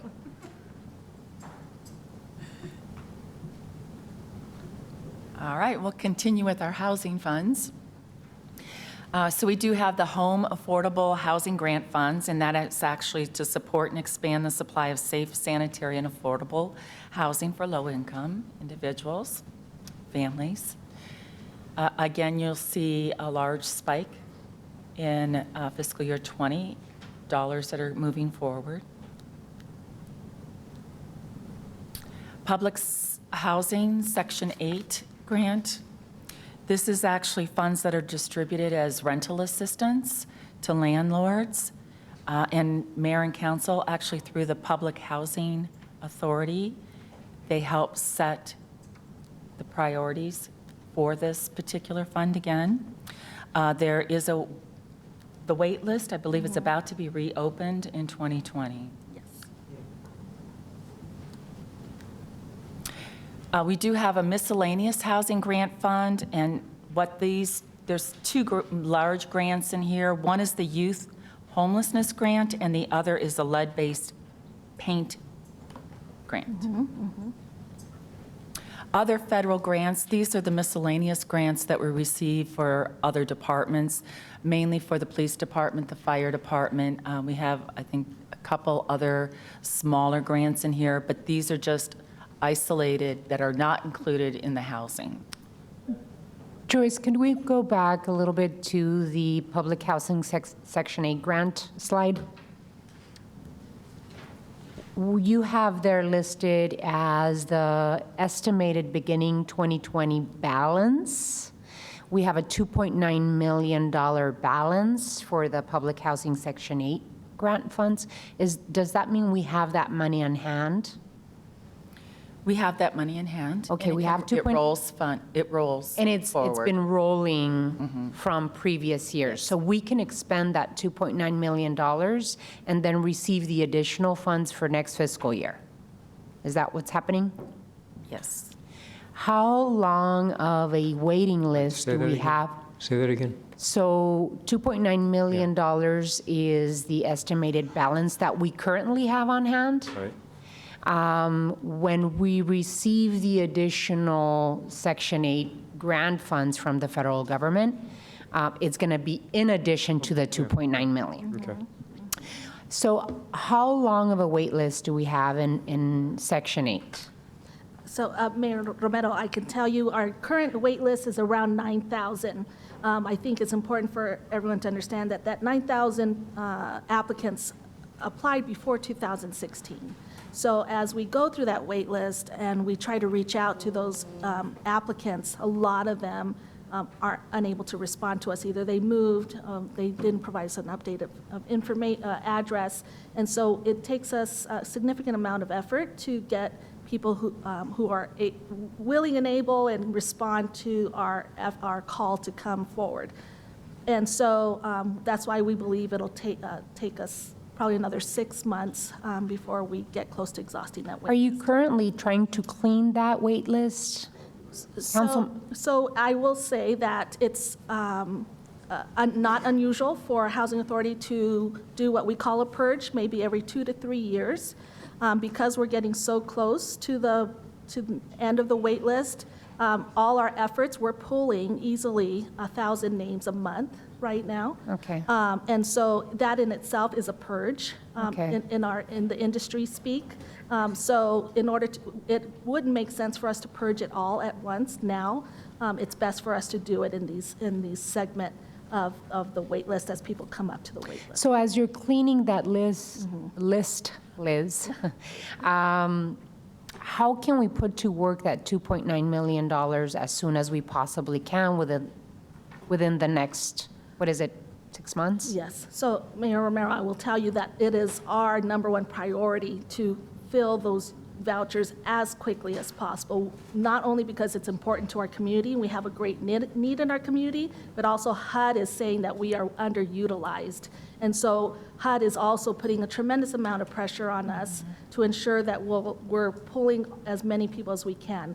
We cannot pull more than what our staff can process. And so that's why 1,000 names a month right now is about what we can handle.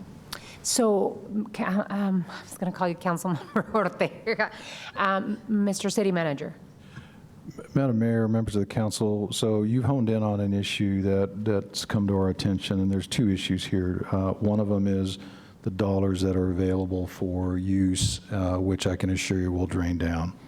But there's also another issue, and it's the conversation we're having with HUD. So traditionally, the policy, and it was an internal policy, was to shoot for about 98% of vouchers. And so what that basically means is on an annual basis, we knew we weren't going to be at 100% because we were concerned about going over, which is a good concern to have, except that what I've suggested and challenged Liz and her staff to think about is we should actually be shooting for 110%. And the thought is we'll have some risk there, but that risk can be covered by these carryover dollars. So that way we're at 100% plus. And so traditionally, we've not approached it that way. We've been very risk averse and, oh my goodness, we might go over. But I think the risk is worth it, whether we use these dollars or even other dollars for that. And so what I've asked Liz and her staff to do is model what it could be. So if we know that we're at 98, our traditional model is 98%, we fall short at, say, 96. We're leaving dollars on the table. So the idea is we're going to be up at 105 or 110%, and we'll model it so that we come in. The idea is to come in right at 100%. So you're going to see that plan when we come back to you with more detail, Madam Chair, members of the council. You'll see that, and you'll see how we're approaching that so that we don't leave dollars and we're actually getting more folks. The other thing just to point out is these are ongoing costs. Those are one-time monies. Right. And so what I'm trying to do is use those to help us get past the 100% right now. We can, on an annual basis, we can tweak that if needed. That's all, Madam Chair. Vice Mayor.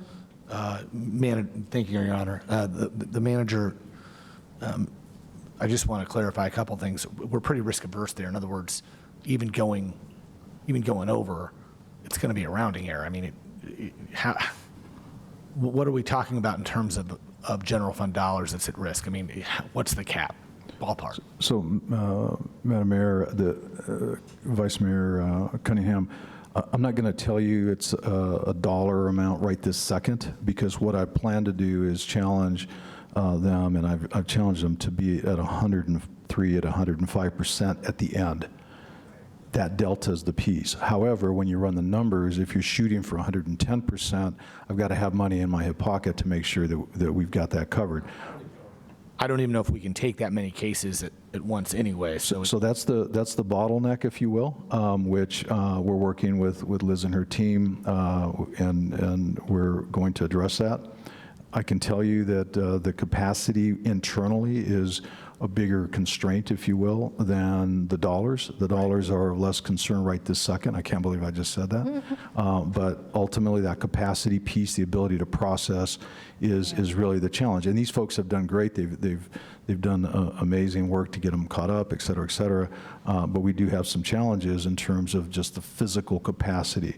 So when we come back to you in more detail, we'll be ready to have a much more minutia conversation. A couple follow-ups to that. Is Section 8 the only housing assistance program we manage? Mayor and Vice Mayor, can you restate that? I didn't quite hear you. Is Section 8 the only housing assistance program we manage? Mayor and Vice Mayor Cunningham, I can tell you that we manage Pima County's housing program. We also receive other types of housing programs that we manage that are outside of the Section 8 that look like Section 8. So we have some boutique programs. Mainstream is for disabled, VASH is for veterans. AMP? AMP that's our public housing. So our public housing is those assets that we own, and we are the property managers. All right, so totes my goats. If you had the PHA, you had the AMP, you had the county, you had the Section 8, you had all that, how many units do we have? So in all, it's around 7,500. Okay, so, and if I add up the funding for that program, all 5 of those programs, ballpark, we're looking at about $80 million. Yes.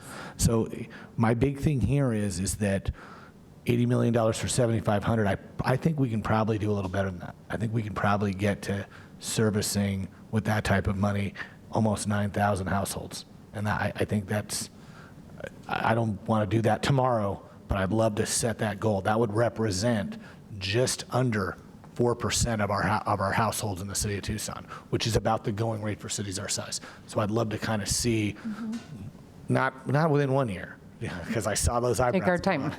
But as we phase that in over 3 years, I think that's a good goal. And Mayor and Vice Mayor Cunningham, I can say that is attainable. In kind of adding on to the city manager's statements, is that once we get to that 105, 110, the next year HUD's going to fund us at that level. So as we grow the program, HUD will match that funding. So what you're talking about, increasing the number of households, is totally attainable. Absolutely. And for me, Vice Mayor, for me, I see $2.9 million, and I think, why are we not spending that? Especially when we have 9,000 people on the waiting list. And so I'm glad to hear that we are cleaning and purging the list to see who's no longer available or no longer can qualify for the program. But I want to see a real number as to how many people really are waiting for a house. And so also there have been some problems in this program regarding cost of living adjustments. Have we figured that out? Because we have money here. So is it something that the city of Tucson can change and adjust so that we are not looking at evictions from people that are using our program, that the cost of living is not in par with the people using the program? Madam Mayor, I can tell you that we've made one adjustment that has made a positive impact, and we are working tirelessly to make sure as landlords are asking for rent increases that we're working with them as much as we can. I do think we're going to make another adjustment. I'm working with AMA to provide me that rental data of what's happening in the market so that we can be as close to market as possible within what HUD allows us, which is up to the fair market rents, up to 110% of the fair market rents. And that's going to happen, what's the schedule for that? So we'll probably do another adjustment. I'm expecting around January, February, just to make sure we get the best information. And we'll keep looking at that every 6 months and trying to stay in line with the market. Perfect. I would much rather see we spend a little bit more so that we can prove to the federal government that we have that need there. Councilmember Kosacik. The use of the word purge bothers me a bit. I know what I mean. I know what I do when I purge emails. I just delete them all. Right. What's the process you're going through to make sure that we're just not overlooking people? Mayor and Councilmember Kosacik, I will tell you that our process is to send at least 2 letters to persons on the wait list, giving them opportunity to come and to submit their paperwork.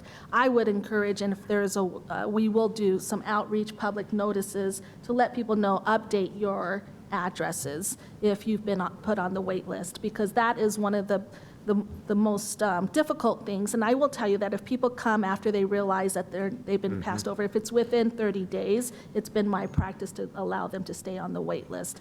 It's once people know that we're pulling people off the wait list, they tend to start checking in and calling. So that is kind of a public call. Is there a possibility of doing a public call, a press release, and some information for the media to be able to share with the community? Like we are updating our files. We need to make sure that if you are on the waiting list, that you update your email, your phone number, your address, all that. Is that a possibility of doing? Can our PIO, Mr. Manager, help us with a potential press release and possible stories for the community to know that what we're doing? Madam Mayor, we absolutely will do that. So we'll work directly with Liz and we'll come up with some language. Good. Councilmember Fimbres? I just wanted to see what the timeline was for this 9,000 list, and you were talking about, do we need to call for a study session to bring it back to specifically look at this and see what's resources you need for help? Because this is one of the major complaints we've had over the years is too many people on the list and they're not being serviced. And then the other thing is the requirements. You know, they're not allowed to come in. So that's the other thing I want you to look at too is somebody said you couldn't bring family members in, the other people said pets and things like that. And these are things that have been adjusted in other cities. We need to look at some of these things like New Orleans has done after Katrina. Thank you. Madam Mayor, Councilmember Fimbres, I would suggest that we do this as a part of the budget. I think a holistic conversation, both the CDBG as well as some of these housing efforts, I think that would be a good way to do it. Just a reminder, we'll be looking at that starting at the beginning of the calendar year, all the funds, and so we'll just do it in order. But I would suggest that way we're doing it as a holistic conversation versus a micro discussion. I don't want to see $2.9 million. Yep. So we can continue if you'd like, and then we'll open it up for Councilmember Durham. On page 6 of the Mayor and Council memo, it says PHAs may give a preference to a family who is homeless or living in substandard housing or involuntarily displaced. Are we currently doing that now? Mayor, Councilmember Durham, we do have those preferences in our administrative plan, which is our policies. And so homelessness is definitely being done on a regular basis. Involuntary displacement is any city action that we would do, and for instance, through code enforcement or some other action. And so we're making sure we're sharing that information. So if someone is displaced, that we have those processes in place. From being kind of new, I've asked that question, and I've been told that we have utilized that involuntary displacement. So if we condemn a trailer in a trailer park, that family is entitled to move to the head of the list? Yes. Right, okay. Alrighty, we have spent about 35 minutes on this item, so I'd like to make sure that we cover other areas of the item, and let's wait for additional questions after the full presentation. All right, so we left off with other federal grants, and as I mentioned, that's mainly, we see a lot of police and fire and transportation grants in here. Now, on all of these grants, we do have to follow the grant itself. So we have to meet whatever the stipulations are of those grants. The other special revenue fund we have are non-federal grants, and technically those are state grants. Those, again, are police, fire, transportation. Debt service funds, as I mentioned, debt service funds are used to set aside and accumulate dollars to pay off specific debt. So the first is our general obligation bond and interest fund. What we do here, this is our secondary property tax.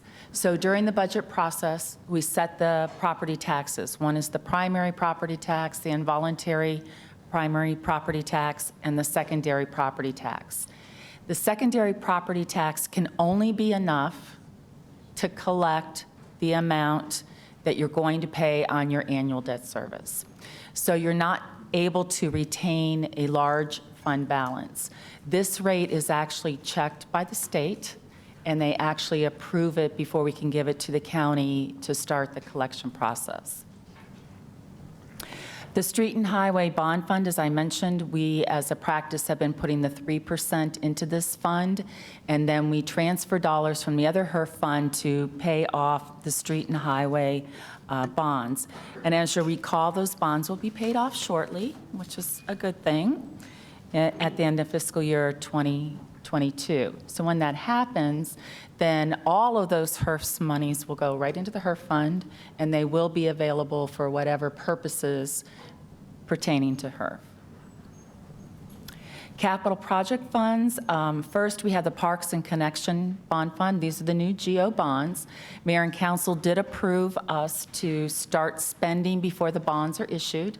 We do plan to go for our first issuance this spring.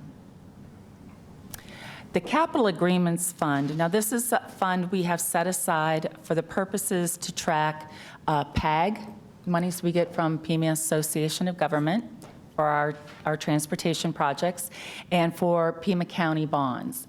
So as you'll recall, we did get some bond proceeds from them. We actually go ahead and incur the costs. We submit invoices to both of these entities, and then they repay us on those invoices.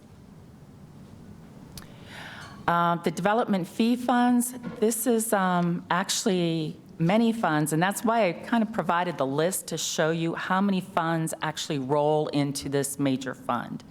So what I did here was split the two, so we had the pre-2011 development fees, and then we have the post. So we just kind of showed the two different separations.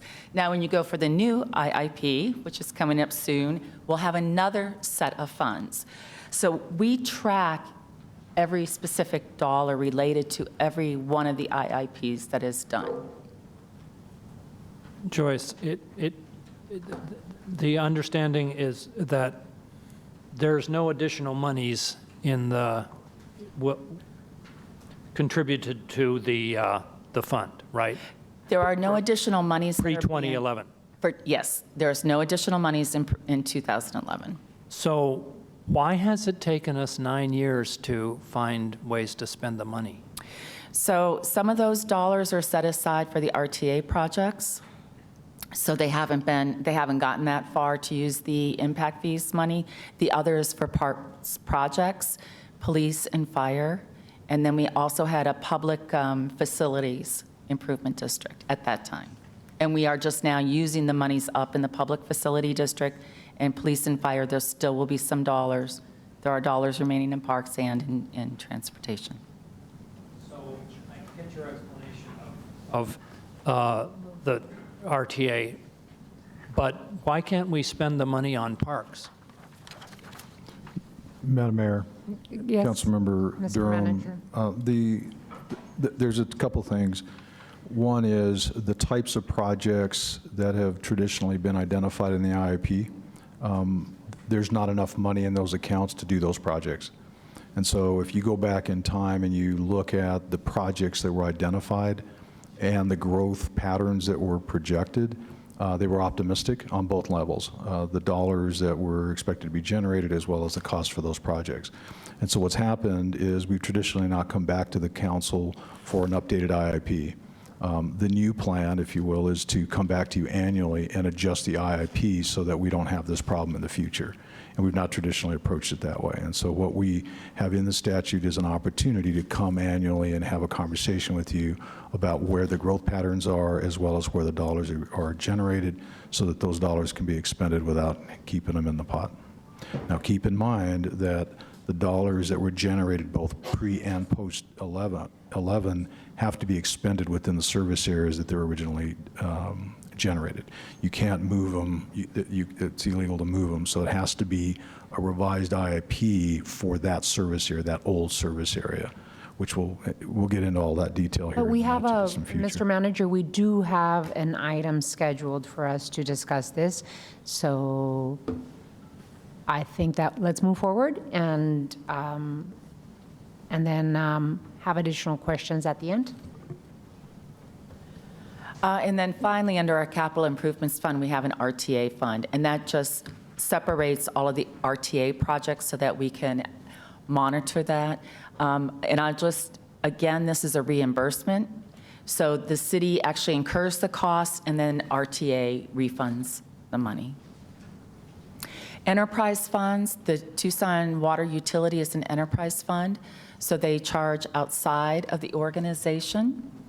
What we did was separated the water utility operations and their capital plan from the water conservation program. I think it just gives you an idea of where mayor and council, you know, for the water utility, you actually do set the rates and how the dollars are used. And also with the capital plan, you do approve any bonds that are issued because those bonds, the revenues from the utility are actually attached to those bonds. So in the conservation program, of course, mayor and council does set the activities for this program. Environmental services is another one of our enterprise funds, and we'll be talking about that in the next coming months. Joyce, is the big jump in fiscal year 2020 budget due to recycling costs? It's not all due to the recycling costs, it's actually due to their capital program. It's the capital projects that they are planning to do. Tucson Golf, we actually did touch on Tucson Golf at the last mayor and council meeting. And then we had the public housing AMP funds, as which Vice Mayor Cunningham talked just briefly about. And then we had the non-PHA asset management funds. So those two funds, the reason they're not special revenue funds is because HUD has told us how we will manage those dollars and how we report on them in the financials. Internal service funds, we actually have two internal service funds. Where those funds get their dollars are actually charges that are done with inside of the organization, largely. They are both trust funds, meaning those dollars go into these funds and we cannot take them out to use for other purposes. So I did want to mention on the risk management fund, this is where we have our workers' compensation, public liability. We have dollars in there for the liability for Suntrans, Sunban, and Sunlink also. We also do hazardous waste within this fund. So there are a few other programs, minor programs in here besides public utility and workers' comp. Those are the two largest programs, and those are in the trust. As you'll see, there's $50 million in this fund, and I just wanted to really touch on that. There is $50 million of cash, but there's also $50 million worth of liabilities. So what that means is we have enough cash to pay our workers' comp claims and our public liability claims, which is a good thing. And it is $50 million in liabilities. So where do those come from? Those are actually claims that we know about, and they're actually claims that have not yet been reported, but have been incurred. So we know these things are coming. Some of the largest costs that are coming on board right now have to do with workers' compensation, with cancer, and also with the PTSD claims that are coming in. The health insurance, this is actually a new fund for this fiscal year. We don't have a lot of activity right now, but we did talk about this through the budget process. So there's no dollars that are actually sitting there. We're just now collecting them and paying out health insurance claims. We do plan to come back to Mayor and Council to tell you how it's doing and then what the next year looks like. The fiduciary fund, as I mentioned, it is our retirement system. It is the city's retirement system. Where those dollars come from are the employer's contribution and the employee's contribution. Does that include police and fire? It does not include police and fire. This is just TSRS. TSRS. Mhm. Does it include interest? Yes. We're collecting interest. We collect interest. We also have investment earnings. I usually get the interest file. Well, interest is only, What is the funded ratio right now of the TSRS? it's 72, 73% funded. 73? That's good. That's very good. So that kind of concludes all of our types of funds that we have, and we will be bringing them back in more detail throughout the whole budget process. Any questions?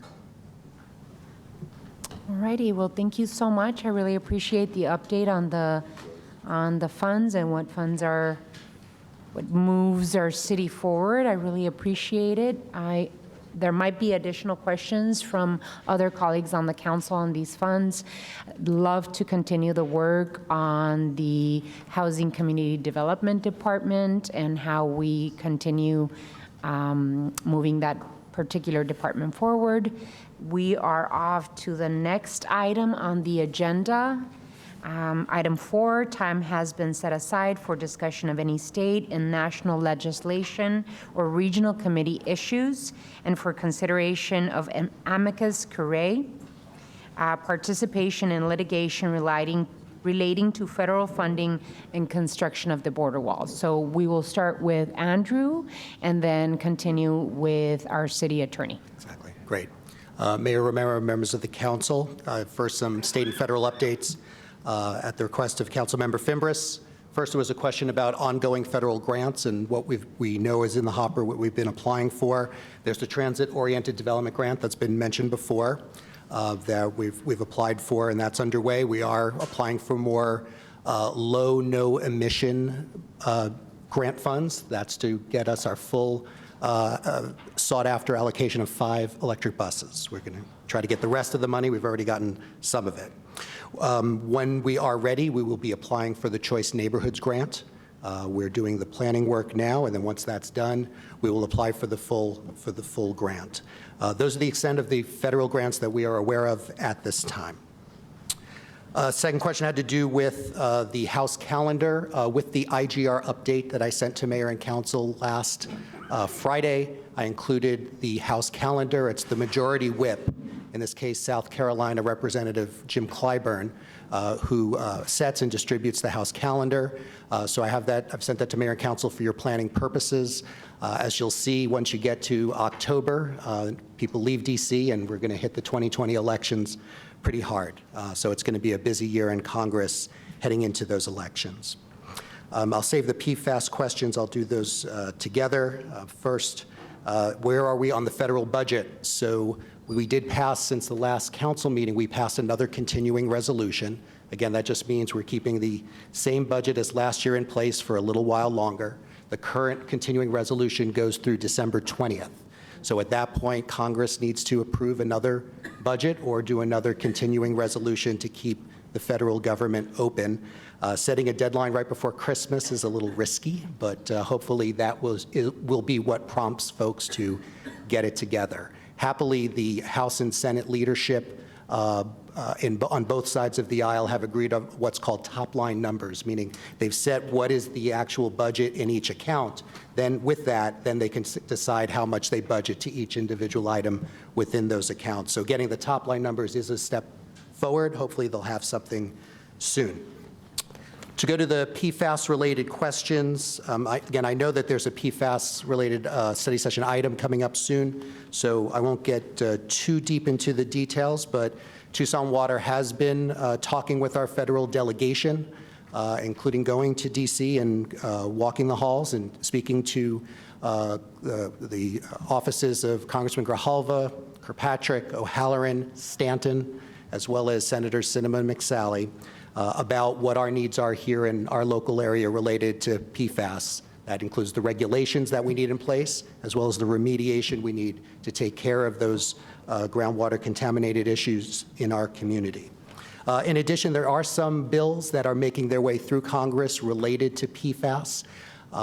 There's one that did get through a House committee last week, H.R. 535. It includes some provisions that we'd like to see. Unfortunately, it was a party line vote in the House committee, which means it may very well pass through the House, but it's not likely to get through the Senate.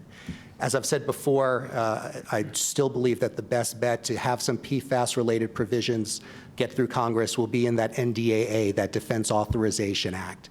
And so we continue to push for the regulations we hope to see, which will then hopefully open up the opportunities for federal funding to deal with the remediation. To some other issues that were asked about, House Oversight Committee chair elections took place. That is the relevant committee to consider postal reform.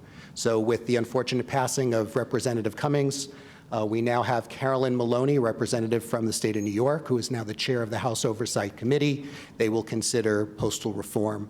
We will continue to work with the House majority staff on that committee, as well as our Arizona delegation that have all been very supportive of Cherry Bell and postal reform that protects Tucson. There's a couple more questions. There was one about the proposed fee hikes for immigration applications.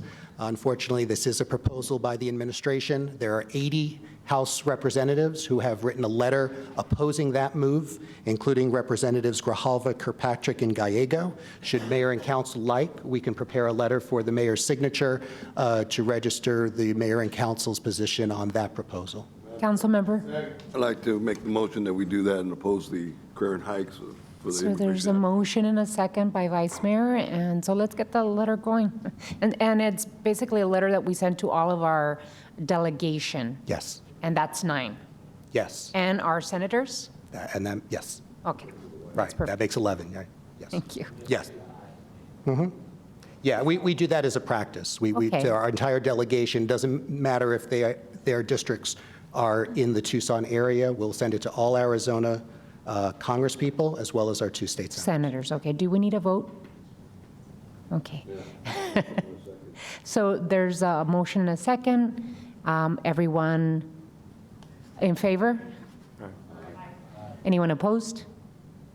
Then that motion passes. Great, thank you. We'll prepare that letter. And then the last, just to address the last question from Councilmember Fimbres, there is a HUD public comment period. This actually touches on the previous item you just discussed. The HUD is looking for comments from the public on what they're calling eliminating barriers to affordable housing. And so what they're interested in is, will members of the public, including cities, PHAs, give them ideas, suggestions on rules and regulations that are currently in place that may be getting in the way of our ability to meet the need in our community with affordable housing programs. I've communicated with Liz on this, and there is a comment period. We will work together on preparing some comments for HUD and submit them before the comment period ends. I believe it's December 16th. With that, I'm happy to answer any other questions or just turn it over to Mike about the amicus brief. If there aren't any other questions, then I'd like to have hear from our city attorney. So Honorable Mayor, members of the council, we scheduled an item on today's study session to get your authorization to participate as an amicus curiae in pending litigation that's been initiated by the Center for Biological Diversity along with other conservation advocacy groups. Those groups together have filed several legal actions in the federal district courts that challenge various actions of the federal administration in connection with the efforts to either expand or construct the border wall project or projects. The specific request at this time is from the Center of Biological Diversity, reaching out to local jurisdictions in Arizona to join in the litigation as amicus, meaning a friend of the court, not as a party in the litigation, but as an interested entity that would submit a brief or sign on to a brief supporting the center's legal challenges. And this is specifically with respect to the Trump administration's granting of waivers from the application of various environmental laws and other public health laws in connection with border wall construction projects. And that includes construction projects within Arizona and either within Pima County or near Pima County. Those waivers waive the application of provisions of the Endangered Species Act, the NEPA, Environmental Protection Act, et cetera. As you may have noted, the Pima County Board of Supervisors recently voted to authorize Pima County's participation as amicus in support of the center's position, and I would ask you to give that same direction if that is your intent. Question. What court jurisdiction is that in? So right now it's in the federal district courts, but it's clearly on its way to the U.S. Supreme Court. I'd move that we support. Second. So there's a motion and a second. Mr. Attorney, in light of my past employment with the Center for Biological Diversity, do you see any type of? I don't see any conflict that you would need to declare on this. There's no interest in money interest, et cetera, for the center as an entity or for you individually. Okay, perfect. So there is a motion and a second. Any discussion? All those in favor? Aye. Any opposed? Motion passes. Thank you. Thank you.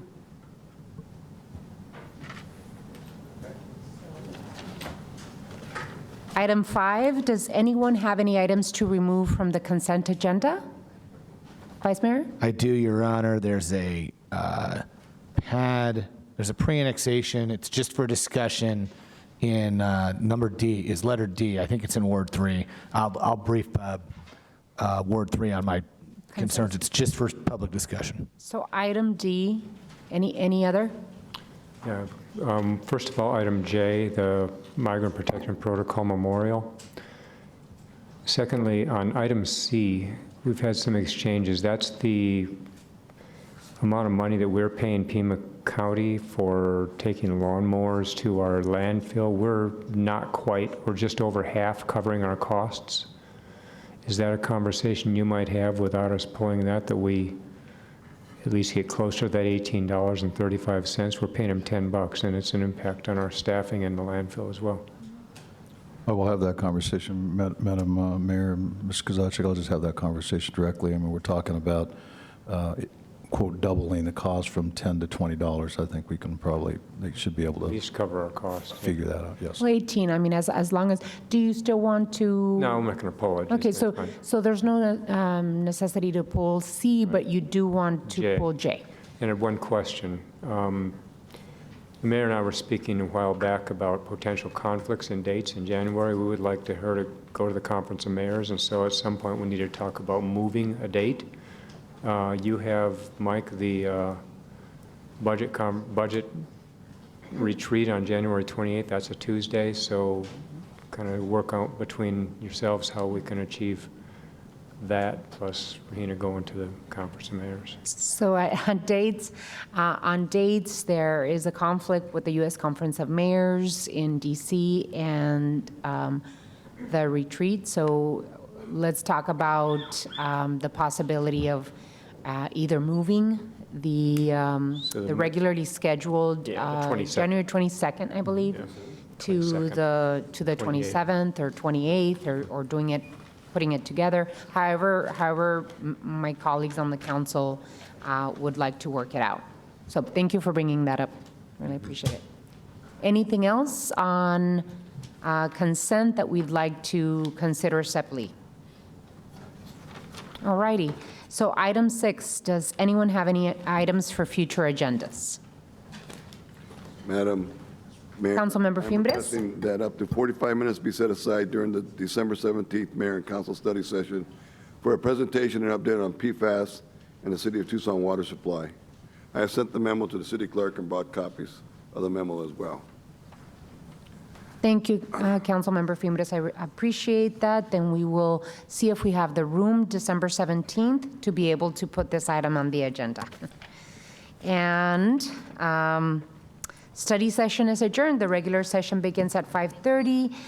The next meeting of Mayor and Council will be Tuesday, December 17th, 2019. So we recess until 5:30. What time is it right now? When's the UVA play again? So let's reconvene at 5:35.